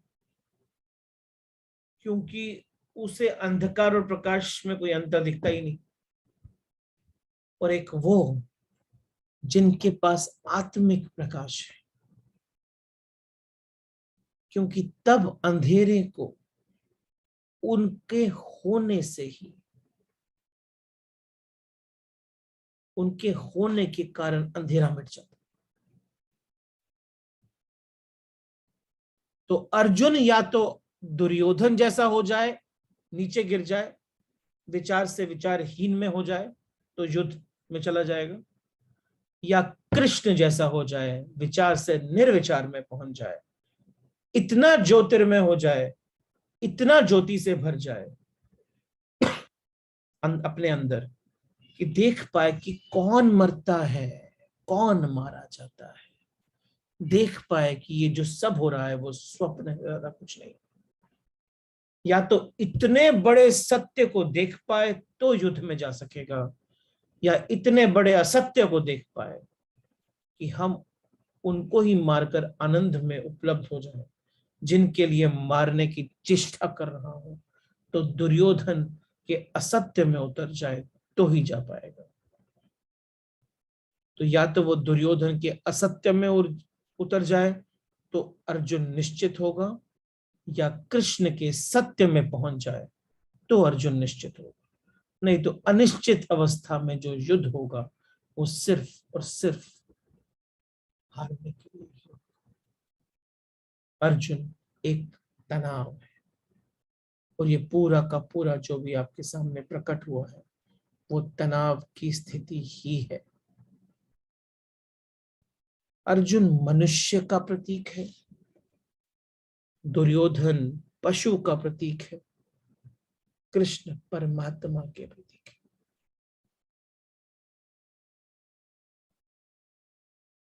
अर्जुन डावाडोल है, वे दुर्योधन और कृष्ण के बीच डावाडोल है।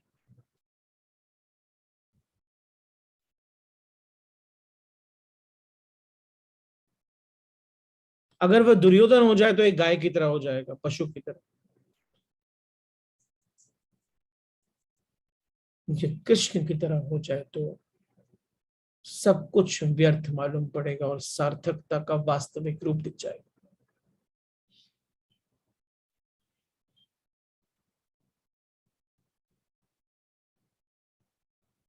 मनुष्य, आदमी, जो इस समय अर्जुन की अवस्था में चैप्टर 1 भगवत गीता के अंदर प्रकट किया गया है, वो पशु और परमात्मा के बीच पेंडुलम की तरह घूम रहा है। अर्जुन आदमी का प्रतीक है, और आज के आदमी का तो और भी ज्यादा है। आज के आदमी की चेतना ठीक अर्जुन की चेतना है। इसलिए दुनिया में बातें एक साथ है। एक और मनुष्य अपनी चेतना को समाधि तक ले जाने के लिए आतुर है, और दूसरी तरफ आदमी ड्रग्स, मैरिजुआना, एलएसडी, इन सब को यूज करके पशु की तरफ जाने को आतुर है। क्योंकि बीच की स्थिति जो तनाव की स्थिति है ना, उसमें उसको रहना पसंद नहीं।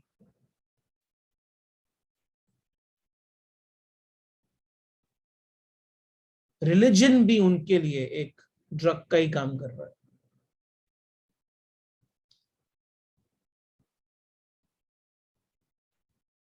अर्जुन मनुष्य की चेतना है, इसलिए अद्भुत भी है।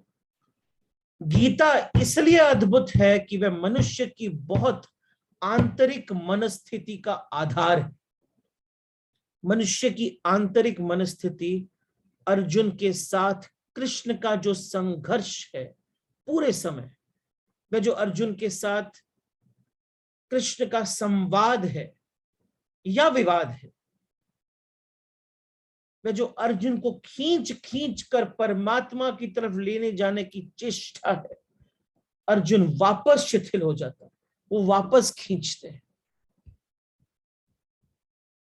पशु में गिरना चाहता है, भागना क्या है, पशु में गिरना ही है ना। ये जो संघर्ष है वे अर्जुन के लिए, दुर्योधन के लिए नहीं है, वो अर्जुन के लिए।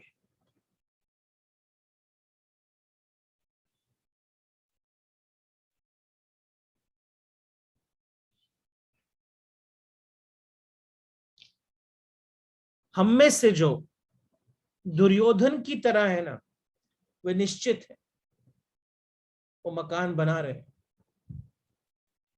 घर पे घर इकट्ठे हो रहे, राजधानियों में सिंहासन जड़ रहे, धन कमा रहे।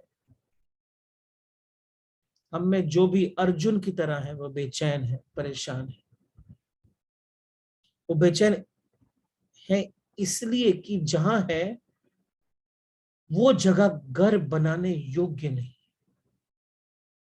जहां से आए हैं वहां से आगे बढ़ गए हैं, पीछे लौटना संभव नहीं। जहां पहुंचे नहीं है उसका कोई पता नहीं कि वो क्या मार्ग है, वो मंदिर कहाँ है, उसका कोई पता नहीं। धार्मिक आदमी संकटग्रस्त होता है और हमेशा क्राइसिस में रहता है। और यही आपका सबसे बड़ा सौभाग्य भी, यही आपका सबसे बड़ा सौभाग्य है।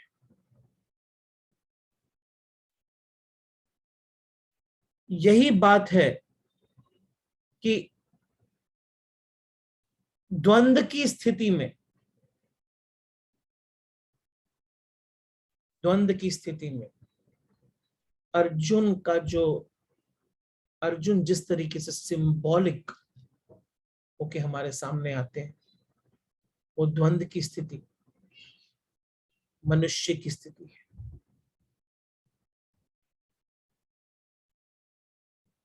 अर्जुन के जो अंग शिथिल हुए हैं वो उसके मन की स्थिति, शरीर की स्थिति नहीं।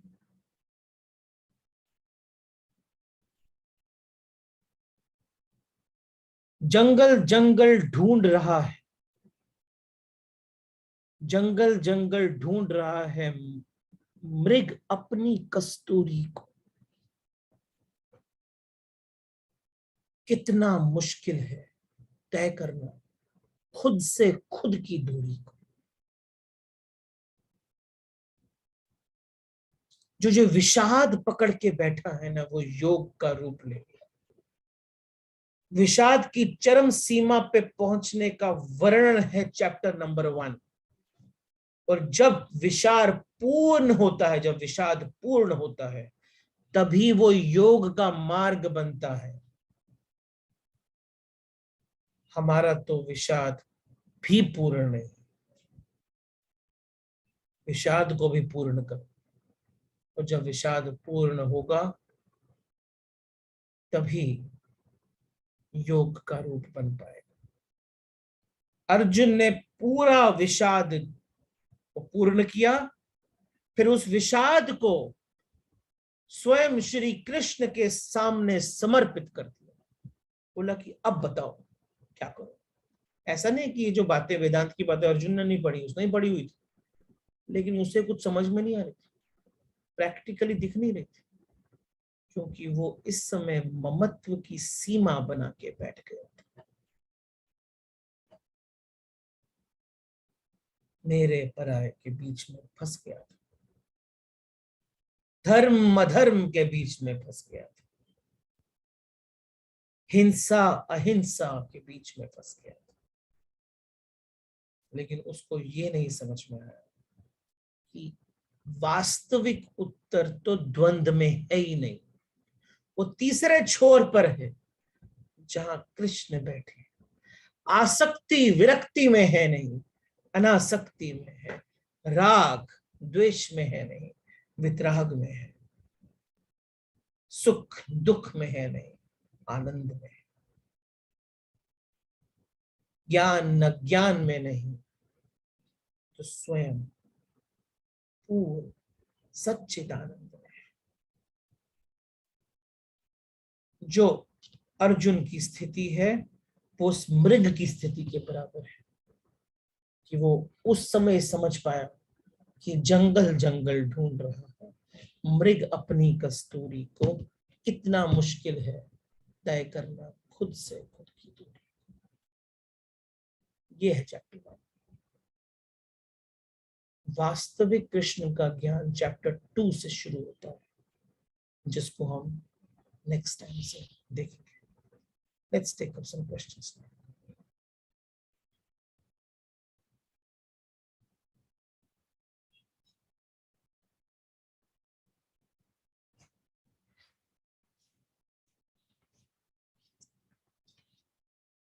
Questions.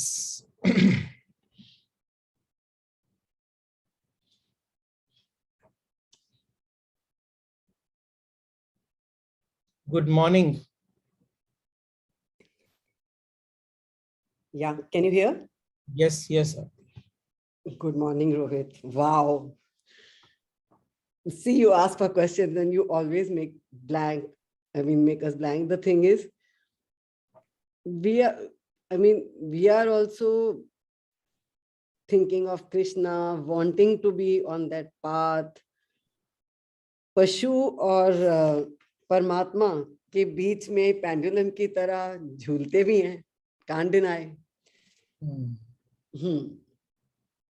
अब अर्जुन की स्थिति और अर्जुन की चेतना तो we can not have, but हाँ वो पढ़ के सुन के सीख सकते हैं. I don't know, I mean really और व्हाट, बट या कि खुद के अंदर ही जाना है और कृष्ण को ही पाना है. करेक्ट है. बस यही समझना है कि जब तक अर्जुन नहीं बनोगे ना, तब तक कृष्ण सुनने जवाब देने भी नहीं आते. विषाद भी पूर्ण करना पड़ेगा. Can't create Mahabharata as na? You are already in Mahabharata. You don't know. Okay. वही तो पॉइंट है, दिखती नहीं है.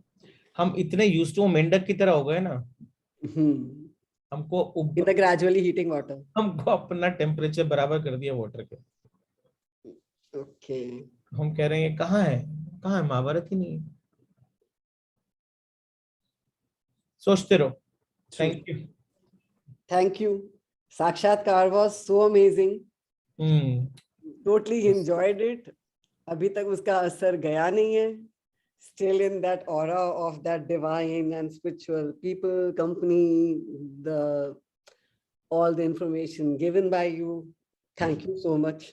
Love it. And for today, it is out of this world again. Thank you. Love you so much. Thank you. Yeah. Thank you.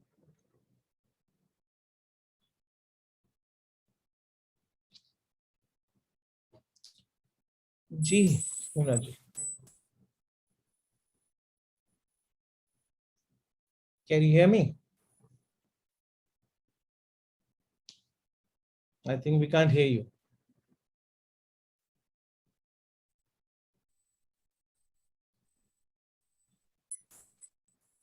Yes, Paresh. नमस्कार Rohit ji, very good morning. Good morning. Sir, Arjun का ये सद्भाग्य कैसे होगा? सौभाग्य क्यों नहीं होगा? नहीं, सौभाग्य क्यों होगा? Because he is being compelled to go for this. That's why he is not wanting to fight. he The doesn't want moment- to fight. So the it's moment he sir, realized कि ये तो दुर्भाग्य और सौभाग्य के बीच का रास्ता नहीं है ये. नहीं, ओके, तो उसका सौभाग्य में कैसे परिवर्तित करोगे? क्या समझाओ? सौभाग्य का मतलब क्या होता है? भाग्य, डेस्टिनी, सौभाग्य मतलब in a positive manner. मतलब it's whatever is anyway everything happens to you is a blessing, वो तो मानना ही चाहिए हमेशा। लेकिन मैं इसको स्पेसिफिकली उसको फील भी होना चाहिए कि अच्छा वो मेरे अंदर इतना विषाद आ गया। अगर इतना विषाद नहीं आया होता तो मैं ये क्वेश्चन भी नहीं पूछता था, मैं तो मार देता था जाके, बाद में रोता था कि क्यों मार दिया।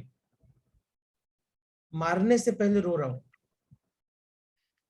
मेरे से नहीं हो रहा ये वॉर होगी नहीं मुझसे, तो कष्ट में भी आ गया। और सौभाग्य भी क्यों है?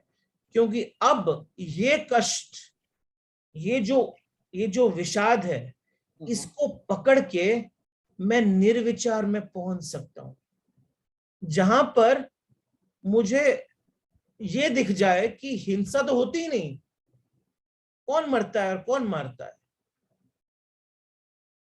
पता नहीं आपने वो कहानी सुनी थी क्या जो मैंने कही थी आपको अबाउट कि दोनों तरफ कृष्ण ही मर रहे हैं और कुछ बाण नहीं चल रहे हैं, सिर्फ सुदर्शन चक्र चल रहे हैं, याद है? नहीं सर, सॉरी, याद नहीं है। सो नेक्स्ट टाइम सुनाता हूँ। Okay, anyway. बट ये समझना, तीन ही अवस्थाएं हैं। तो विचारहीन अवस्था, जहां पर तो मारने का ही मन है, समझ ही नहीं आ रहा। हाँ हाँ, ना विचार की अवस्था कि मैंने मैं की सीमा बनाई है ना, अब इस मैं की सीमा के उस तरफ तो मारने मुझे फर्क ही नहीं पड़ता, वो जो हिंसा दिखती नहीं है वो तो अहिंसा ही दिखती है। और यहाँ पर जब मारना पड़ रहा है तो मेरी हिंसा का कारण ही खत्म हो गया। ये है विचारों की अवस्था। अब दो ही लोग लड़ाई कर सकते हैं, या तो विचारहीन बन जाओ या फिर इतना निर्विचार हो जाओ कि सिर्फ धर्म ही दिखे, ममत्व ना दिखे, मैं मेरा पराया का भेद खत्म हो जाए, सिर्फ न्याय दिखे, सिर्फ धर्म दिखे और कुछ नहीं दिखे। तभी उसको धर्म क्षेत्र कहा ना। क्षेत्र क्यों कहा? कि युद्ध तो अहिंसा, तो हिंसा तो अधर्म ही है, लेकिन उस समय वो धर्म क्षेत्र बन गया और वहां की जो हिंसा है वो हिंसा है ही नहीं। सर, ये सोच डेवलप करने के लिए अपना माइंडसेट को ऑल द टाइम हमें सरेंडर टू गॉड करना पड़ेगा। सबसे पहले तो पता नहीं क्यों बहुत लोगों ने चैप्टर 1 को इग्नोर किया है। गीता के फर्स्ट चैप्टर को पढ़ना बहुत जरूरी है बार बार। ये सेशन भी जब रिकॉर्ड होगा ना, तो आप रिकॉर्ड हो ही रहा है, जब पोस्ट होगा तो उसको वापस से सुन लेना। जी जी, क्योंकि इस सेशन के अंदर आपको खुद की रिफ्लेक्शन दिखेगी। पहले समझना पड़ेगा मैं कहाँ हूँ, दुर्योधन हूँ, हाँ, अर्जुन हूँ, या कृष्ण हूँ। 95% लोग, 99% यहाँ पे दुर्योधन है। सब दुर्योधन को हेट करते हैं, हाँ, एग्जैक्टली, लेकिन खुद दुर्योधन ही है। नहीं, कोई अपने आप को अर्जुन के भूमिका में नहीं देखना चाहता। नहीं, कोई सब अर्जुन की तरह होना चाहते हैं, लेकिन अर्जुन बन नहीं सकते। और दुर्योधन होना नहीं चाहते, लेकिन बने दुर्योधन ही हुए।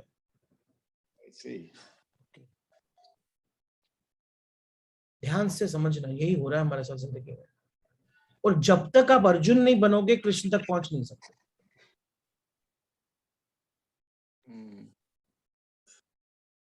क्योंकि जीवन तो एक महाभारत है। बस फर्क यही है कि अपने मेंढक की तरह अपने टेम्परेचर को कॉमन कर दिया है। Yes, yes, yes. Gradually we have adapted. Adapted to that temperature. Exactly. Thank you, sir. Thank you very much. Thank you. God bless you. Thank you.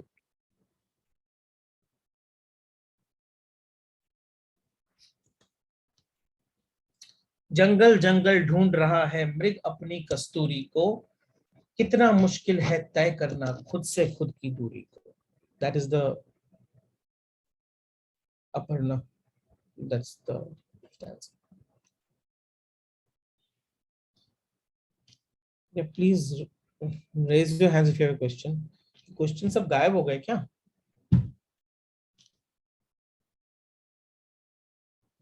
जब गायब होते तो रवि का जन्म होता है. Yes. Thank you, Rohit. Wonderful session, and I'm so happy that I attended this session. Yeah, it was too good. I just have one question on the Nirvichar, like what you mentioned. We all are Duryodhan.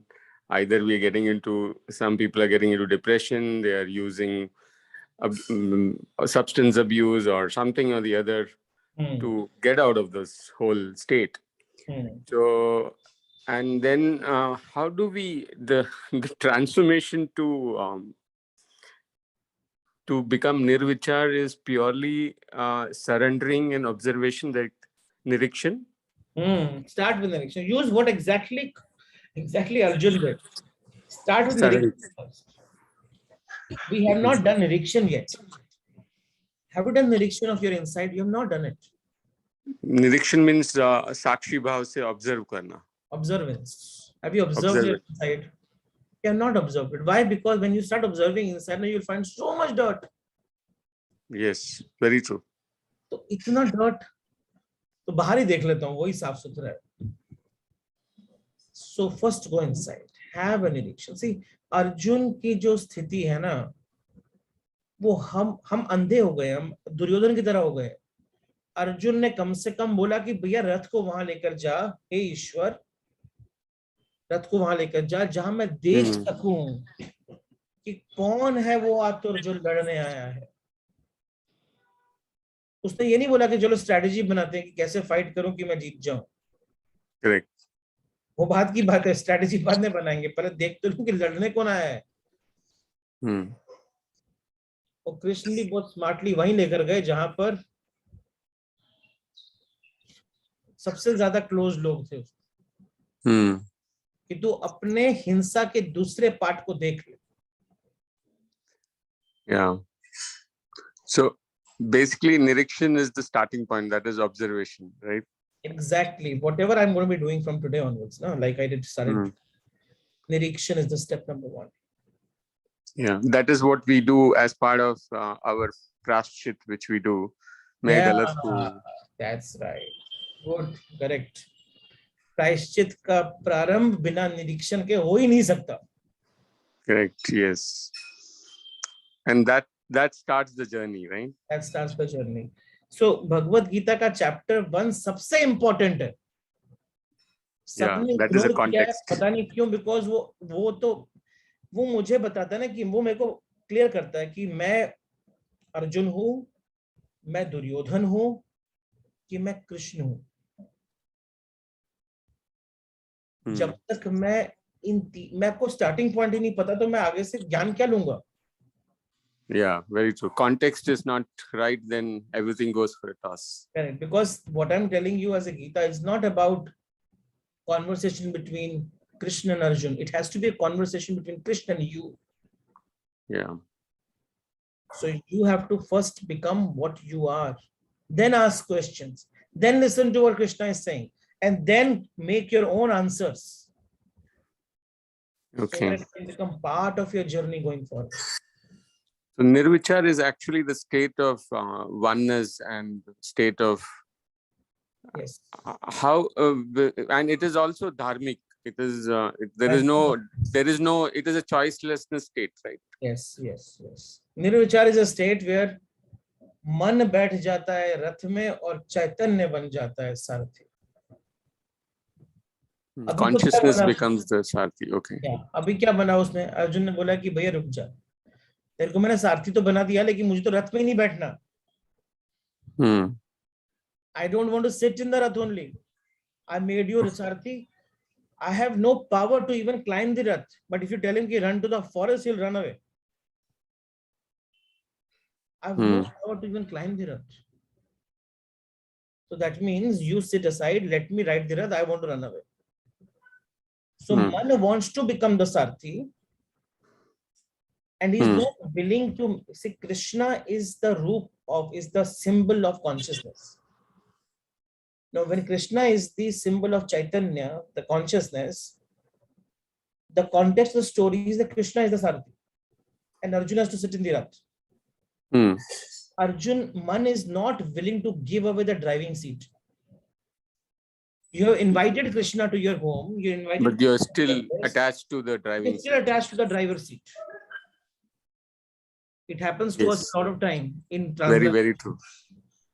Promoters invite us for something with their organization, but then they say कि चलाएंगे तो हम follow नहीं करते. Follow नहीं करेंगे. Correct. But we are clear. We usually then go. We leave. So that's the reason execution becomes difficult and strategy is easy to do as a PPT. I can go and sit in that room and tell you this you do. Correct. But when you have to go and write, you have to actually say, "Na, I am surrendering, no karta bhav, sitting in the Rath, you are the Sarthi." Yes, that difficult to happen with organizations and promoters. When he wants to come and really ride your Rath, you say, "No, give me some control." Correct. You're taking in the wrong direction. Yeah, and they make mistakes, and then again afterwards they realize and then come back. Correct. That's true. So that we have to surrender, and Sarthi has to be the consciousness. Sarthi, that is the final state. No? That's the Nirvichar state. And in the we will become the mind. We will be our mind will be the rider. Rider. Okay. But driven by consciousness. Thank you. If you look at usual explanation, it is the other way around. Consciousness is the rider, man is the Sarthi. That is how it's been very detailed explained in Kathopanishad. Okay. But that is the state of a human. That is how Arjun's state is. But ultimately, Nirvichar state is a state where consciousness rides the whole thing. And that's the beauty of the whole thing. That's a state of surrendering and state of complete acceptance and no resistance, which we call it as, no? That's right. Thank you. Thank you very much. Thank you, Ravi. Thank you. Thank you.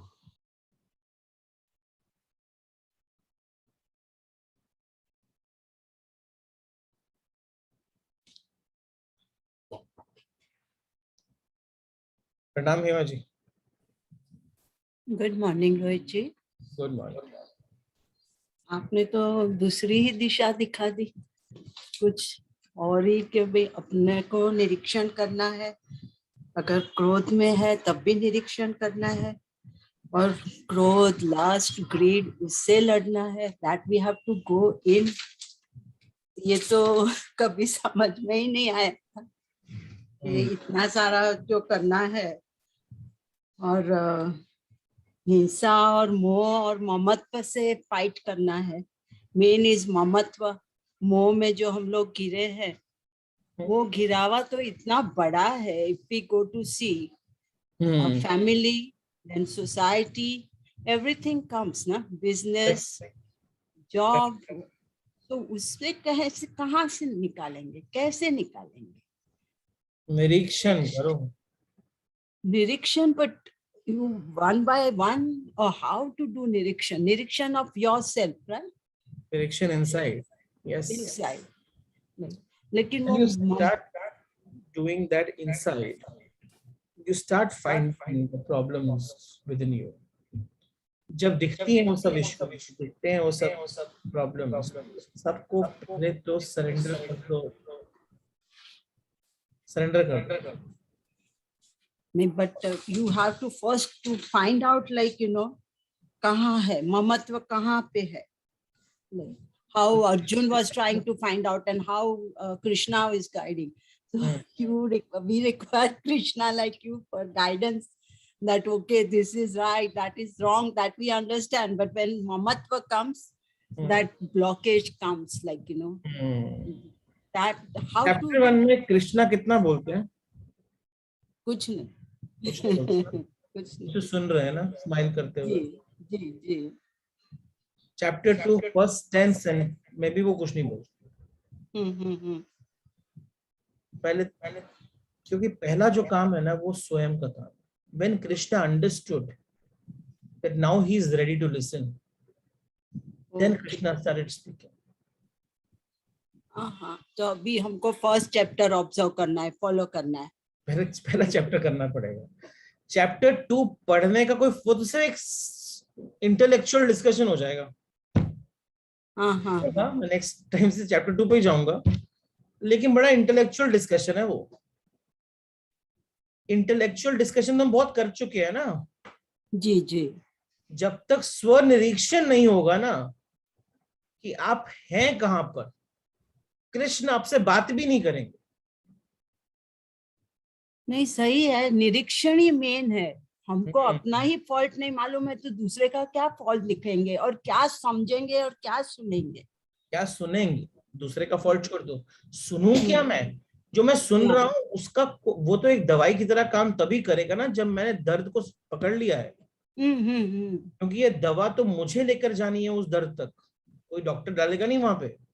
नहीं, आपने आज दुखती नस को पकड़ा है general public का कि this is a problem, like we are like in between, डामाडोल जो हो रहा है पशु और मीन्स अर्जुन और युधिष्ठिर अपना दुर्योधन के बीच अपना लटक रहा है, डामाडोल हो रहा है, like a pendulum we are going from one side to another side, like, and we have decided that we have to go toward this, but how?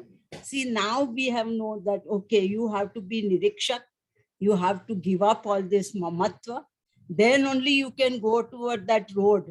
Road तो दिख रहा है लेकिन वहां पहुंच ही नहीं पा रहे हैं. Now really thanks a lot, thank you very much, very.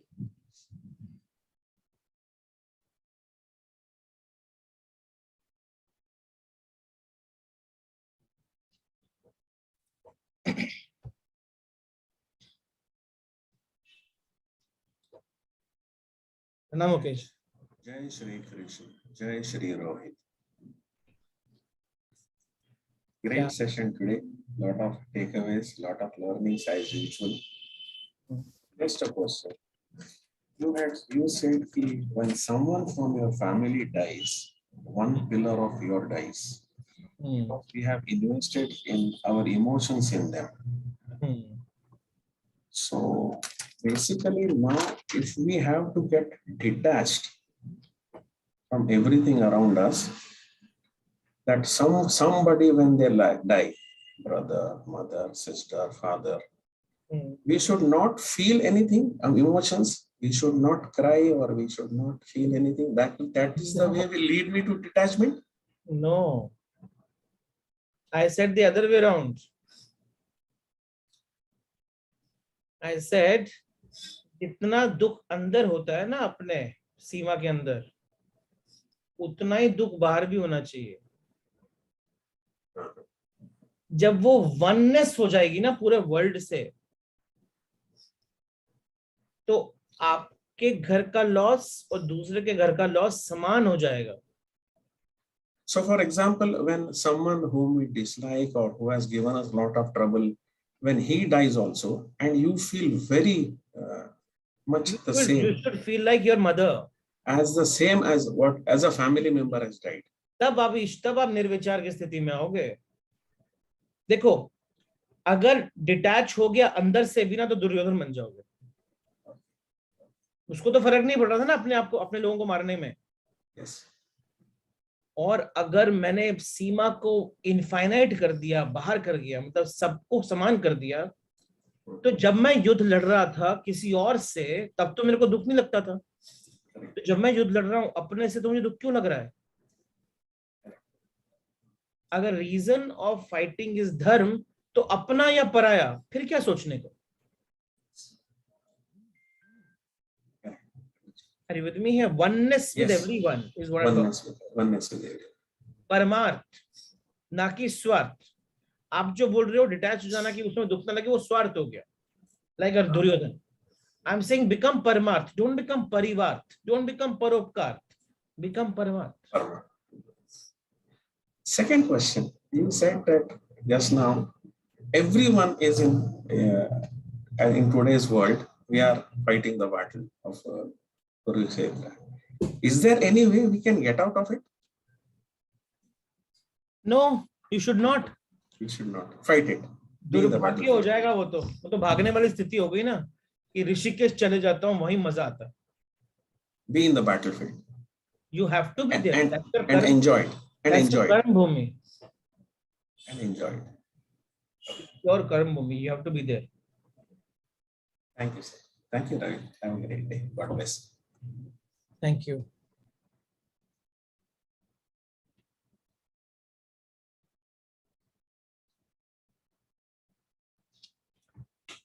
Ji Manohar ji. Good morning, Raji. Good morning. I'm going to sound a bit dumb, but I need to ask you, consciousness and the mind intermingled, according to me. Sorry. And I find they're intermingled. I find it difficult to differentiate between my consciousness and my mind. Because somewhere I read a thing, someone had asked a question somewhere that my mind does not focus on the Lord's feet. And the author of the poem says, the Lord says, let the mind be. Leave the mind. You come to me. I'll look after the mind.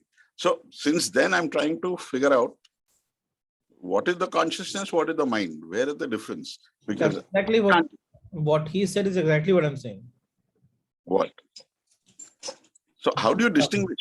You come, I will take care of the mind. Arjun came, Krishna took care of the mind. So when you surrender the complete mind, when you say, I surrender complete mind of mine in the feet of God, all vrittis transform. That's Bhakti Yoga. Na? Because Gyan Yoga, और क्या करते हो, एक वृत्ति को ले लेके शुद्ध करते रहते हो. इसको शुद्ध किया, फिर दूसरी को शुद्ध किया, फिर तीसरी को शुद्ध किया, फिर चौथी को शुद्ध किया. वृत्ति शुद्ध होते होते चित्त शुद्ध होता है. भक्ति में तो पूरा चित्ती में सरेंडर कर देता हूँ. ये सभी तेरा. In one shot. गंदगी भी तेरी, अच्छाई भी तेरी, सब कुछ तेरा. तो मेरे को कोई थप्पड़ मारने आया तो तू ही मारने आया, उसके रूप में आया, थैंक यू. कोई प्यार करने आया तो तू ही आया, thank you. No, but then does that mean that we become actionless? Oh, no. We have surrendered. Surrender now you only handle my life. Surrender does not mean actionless. Surrender means that karma given to you, you do it without any judgments. And do the karma. Like, for example, coming in the morning and doing this ekam. I don't come with the intention that there will be 500 people sitting there and I'll be talking to them, and people will come and talk to me and they will say, wow. Is that the reason? No, obviously not. That is not the reason. I'm doing it because this is a duty given to me and I have to do it. But there are times where I feel, oh my God, whole Monday to Saturday I've worked day and night. Sunday morning वापस से करना है. There are times, there are days where I feel really body gives up. But then I say to myself, it's the service of the Lord. I cannot give it up. Then morning I sit here and I see energy automatically comes. Now that is surrender. You don't listen to mind of these things, just taking you away from the path. When mind is on the path with you, you will feel I am with the mind. That is samanaska. When mind takes you away from the path, and you will have a whisper inside, that is not the path I have to go to. You always get that called conscious, right? Consciousness speaks to you, no? But it is up to you whether you speak to consciousness or you speak to the mind. And that's where you'll see the difference. Okay, this is taking me there, but my consciousness is taking me somewhere else. Now, of course, to operate the body, mind has to pass the instructions. Consciousness cannot pass the instructions. So therefore, there is a mingleness that happens over there. but you know who is talking at that time. You know it clearly. And when you know consciousness is talking, like in the night, 10 o'clock, yesterday night only, 10 o'clock, I was sitting, I didn't know what I'll be doing next day today morning, because I was sure about chapter 1, but how will I narrate it? How will the story go to a culmination? I was not sure. So I thought, let me not do it tomorrow. But then I sat down, I sat with my laptop, I just started making some map in front of it. And it came. Why I opened the laptop? Because I didn't want to listen to mine, because my conscience was telling me, at least open the laptop. So I opened the laptop. So the differentiation, mind is telling me to do something else, conscious is telling me something else. Open the laptop. Opened a blank Word file. Blank. Started writing something and things started coming out. And then slowly, mind also started surrendering to it. Oh. Mind did not push me away. Mind has surrendered, because the more and more you do akarma, more and more you do akarma, it starts becoming pure. So it becomes easier for the mind to come to consciousness and very fast.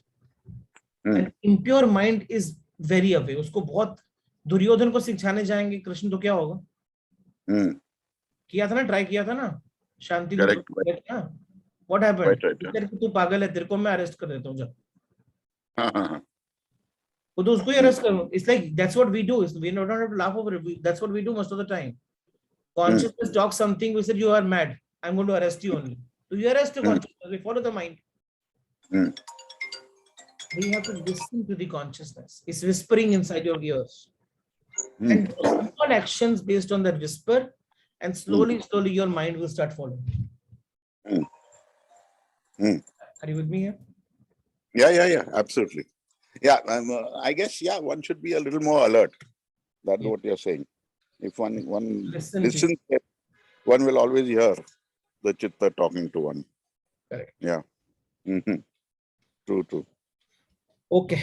Thank you, Manoj. Thank you.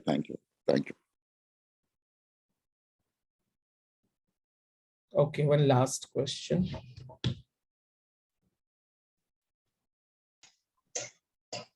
Hello. Yes, Hello. yes, Ankur. Hi, good morning, Rohitji. Good morning. So you were having debate over mind and consciousness. So according to my experience, what I have observed that whatever the inner consciousness is saying, it's a very big thing. So sometimes I felt like I have never heard to my inner consciousness and things went wrong because we listen to others.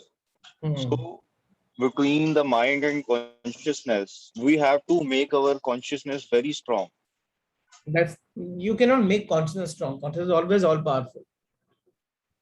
You have to make your mind listen to consciousness more often. But mind is connected to outside objects, right? Quite a lot. Okay, but if we talk about everyone, not every person is able to listen to his inner consciousness. So I feel like मन अगर शांत हो या उस तरीके से हो तो आपकी इनर कॉन्शियसनेस ज्यादा स्ट्रांग रहती है, आप उसको देख पाते हो, सुन पाते हो, और then you can apply your mind on consciousness. मन को शांत कैसे करोगे? मन को शांत उस तरीके से कि बाहर आउटसाइड वाली चीजें आपको अफेक्ट ना करें, उस तरीके से मेडिटेटिव माइंड हो जाए. कैसे करो मन को शांत? मैं तो मेडिटेशन वगैरह करता हूँ कभी कभी, तो उससे होता है, और आउटसाइड इन्फ्लुएंस आपके ऊपर ज्यादा ना हो उसके, वो भी चीजें होती हैं. मन को शांत करने के 3 तरीके. एक है ज्ञान, नॉलेज. ओके. दूसरा है राज योग, जो आप मेडिटेशन की बात करते हैं, और तीसरा है कर्म योग. कर्म से आप भाग नहीं सकते. करेक्ट है ना? वो तो आपका लाइफ का मेन पार्ट है ना. There are 2 questions that the writer of Gospel of Ramakrishna, Mahashehem, asked Ramakrishna, how do I put my mind on God? Same question, how should my mind listen to consciousness? Okay. And second question he asked him was, after I put my mind on God, what should I be doing in my world? So it's all related questions. So what Ramakrishna said, that whatever you do in the world, that should purify your mind. And when your mind is purified, it becomes easier for mind to focus on God. So action से भाग नहीं सकते, actions को शुद्ध रखो. शुद्ध action शुद्ध चित्त को जन्म देता है, और शुद्ध चित्त बहुत easily God की तरफ attract हो जाता है. So as you said, we have to devote completely ourselves to God. Yes. आपको कर्म शुद्ध रखना है. शुद्ध कर्म मतलब क्या होता है? वो कर्म जो संसार के फायदे के लिए है, जो सिर्फ सेल्फलेस कंट्रीब्यूशन के लिए है, ना कि सेल्फिश कंजम्पशन के लिए है. वो सब कर्म जो सेल्फलेस कंट्रीब्यूशन के लिए है, वो शुद्ध होते हैं. बट अगर अपने सराउंडिंग्स में ही ऐसे लोग हैं कनेक्टेड, तो कोई सोचता ही नहीं है सेल्फलेसली, सारे उस तरीके से सोचते हैं, how can you become selfless? तो बस वही sometimes it becomes difficult. तभी तो एक अर्जुन है और बाकी सब दुर्योधन के रूप है ना. पूरी की पूरी महाभारत में एक ही अर्जुन था ना. But actually sometimes I feel like when I behave like Arjun, sometimes you also have to suffer because of the people around. You have to suffer. Suffering से कौन भाग सकता है? पेन से कोई भाग थोड़े सकता है. सफरिंग चॉइस है. पेन से कोई नहीं भाग सकता. कोई आपको सुई चुभाएगा तो सुई से तो दर्द तो होगा, लेकिन उससे मैं चिल्लाऊं कि स्माइल करूं, वो मेरी चॉइस है. तो मैं चिल्लाता हूं और मैं देखता हूं कि बाकी लोग वो खुश रहते हैं. अगर वो दुर्योधन की तरह भी बिहेव कर रहे हैं, लेकिन वो सही रहता है. शांत रहो बस. तो बहुत सिंपल है. कर्म को शुद्ध करो, चित्त शुद्ध करो. चित्त शुद्ध हो जाएगा तो अपने आप वो माइंड आपका शांत हो जाएगा. मेडिटेशन इजी हो जाएगी. आप फोकस कर पाओगे कॉन्शियसनेस की आवाज के ऊपर. Okay, so is it true that we always have to follow our consciousness in life, then path will be clear? Correct, that is true. The only thing is you have to wait for the time when your mind does the same thing, which listens to consciousness completely. क्योंकि मैं कई बार ऐसे सोचता हूँ life में कि मेरा दिल वो कह रहा था, मैंने वो नहीं किया, दूसरे की बात सुनी, तो इसलिए मैं सफर कर रहा हूँ. वो बात मेरे लिए ठीक है. वो भी सोचने का ऐसे बहुत बार हुआ. वो भी सोचने का नहीं. उनसे सीखो, आगे बढ़ो. हर मोमेंट को अपना आज मानो, प्रेजेंट मानो. यही सत्य है, बाकी सब झूठ है. पास्ट झूठ है, फ्यूचर तो है नहीं. आगे सत्य है बस. So one more thing is, if we devote ourselves completely to God, then sometimes we don't take a quick action. We think that let's see what happens, God will do on its own. So it's also action थोड़ी छोड़ देने का. Let us see. जैसे exam देना तो पड़ेगा ना. अब एग्जाम है, सपोज IIT का एग्जाम है, तो प्रिपरेशन तो करनी पड़ेगी. डेफिनेटली प्रिपरेशन तो करूंगा, तो उसके बगैर वो तो मेरा कर्म है ना. फिर एग्जाम देना मेरा कर्म है. तो उसके बाद मैं बोल सकता हूँ कि मैंने पढ़ाई करी, पूरी शिद्दत से करी, या जितनी भी शिद्दत से करी उस हिसाब से मैंने एग्जाम दिया, पूरी शिद्दत से दिया या जितनी भी दिया. अब देखते हैं कि भगवान ने मेरे लिए क्या लिखा, क्योंकि अब उसके बियॉन्ड में कुछ नहीं कर सकता ना. अब उसके बाद नहीं होगा तो नहीं होगा. रिजल्ट वाले दिन नहीं करनी है प्रार्थना उस हर दिन करनी है कि मेरे को इतनी शक्ति दो कि मैं अपनी 100% अपने कर्म में डाल सकूं. बस इतना ही शक्ति दो. उसके बाद आपके हाथ. Okay, alright. Thank you Ankur. Thank you. All right, thank you very much. Let's conclude. If you have any more questions, you can put in the Q&A. I'll try to answer them. Let's conclude today's program.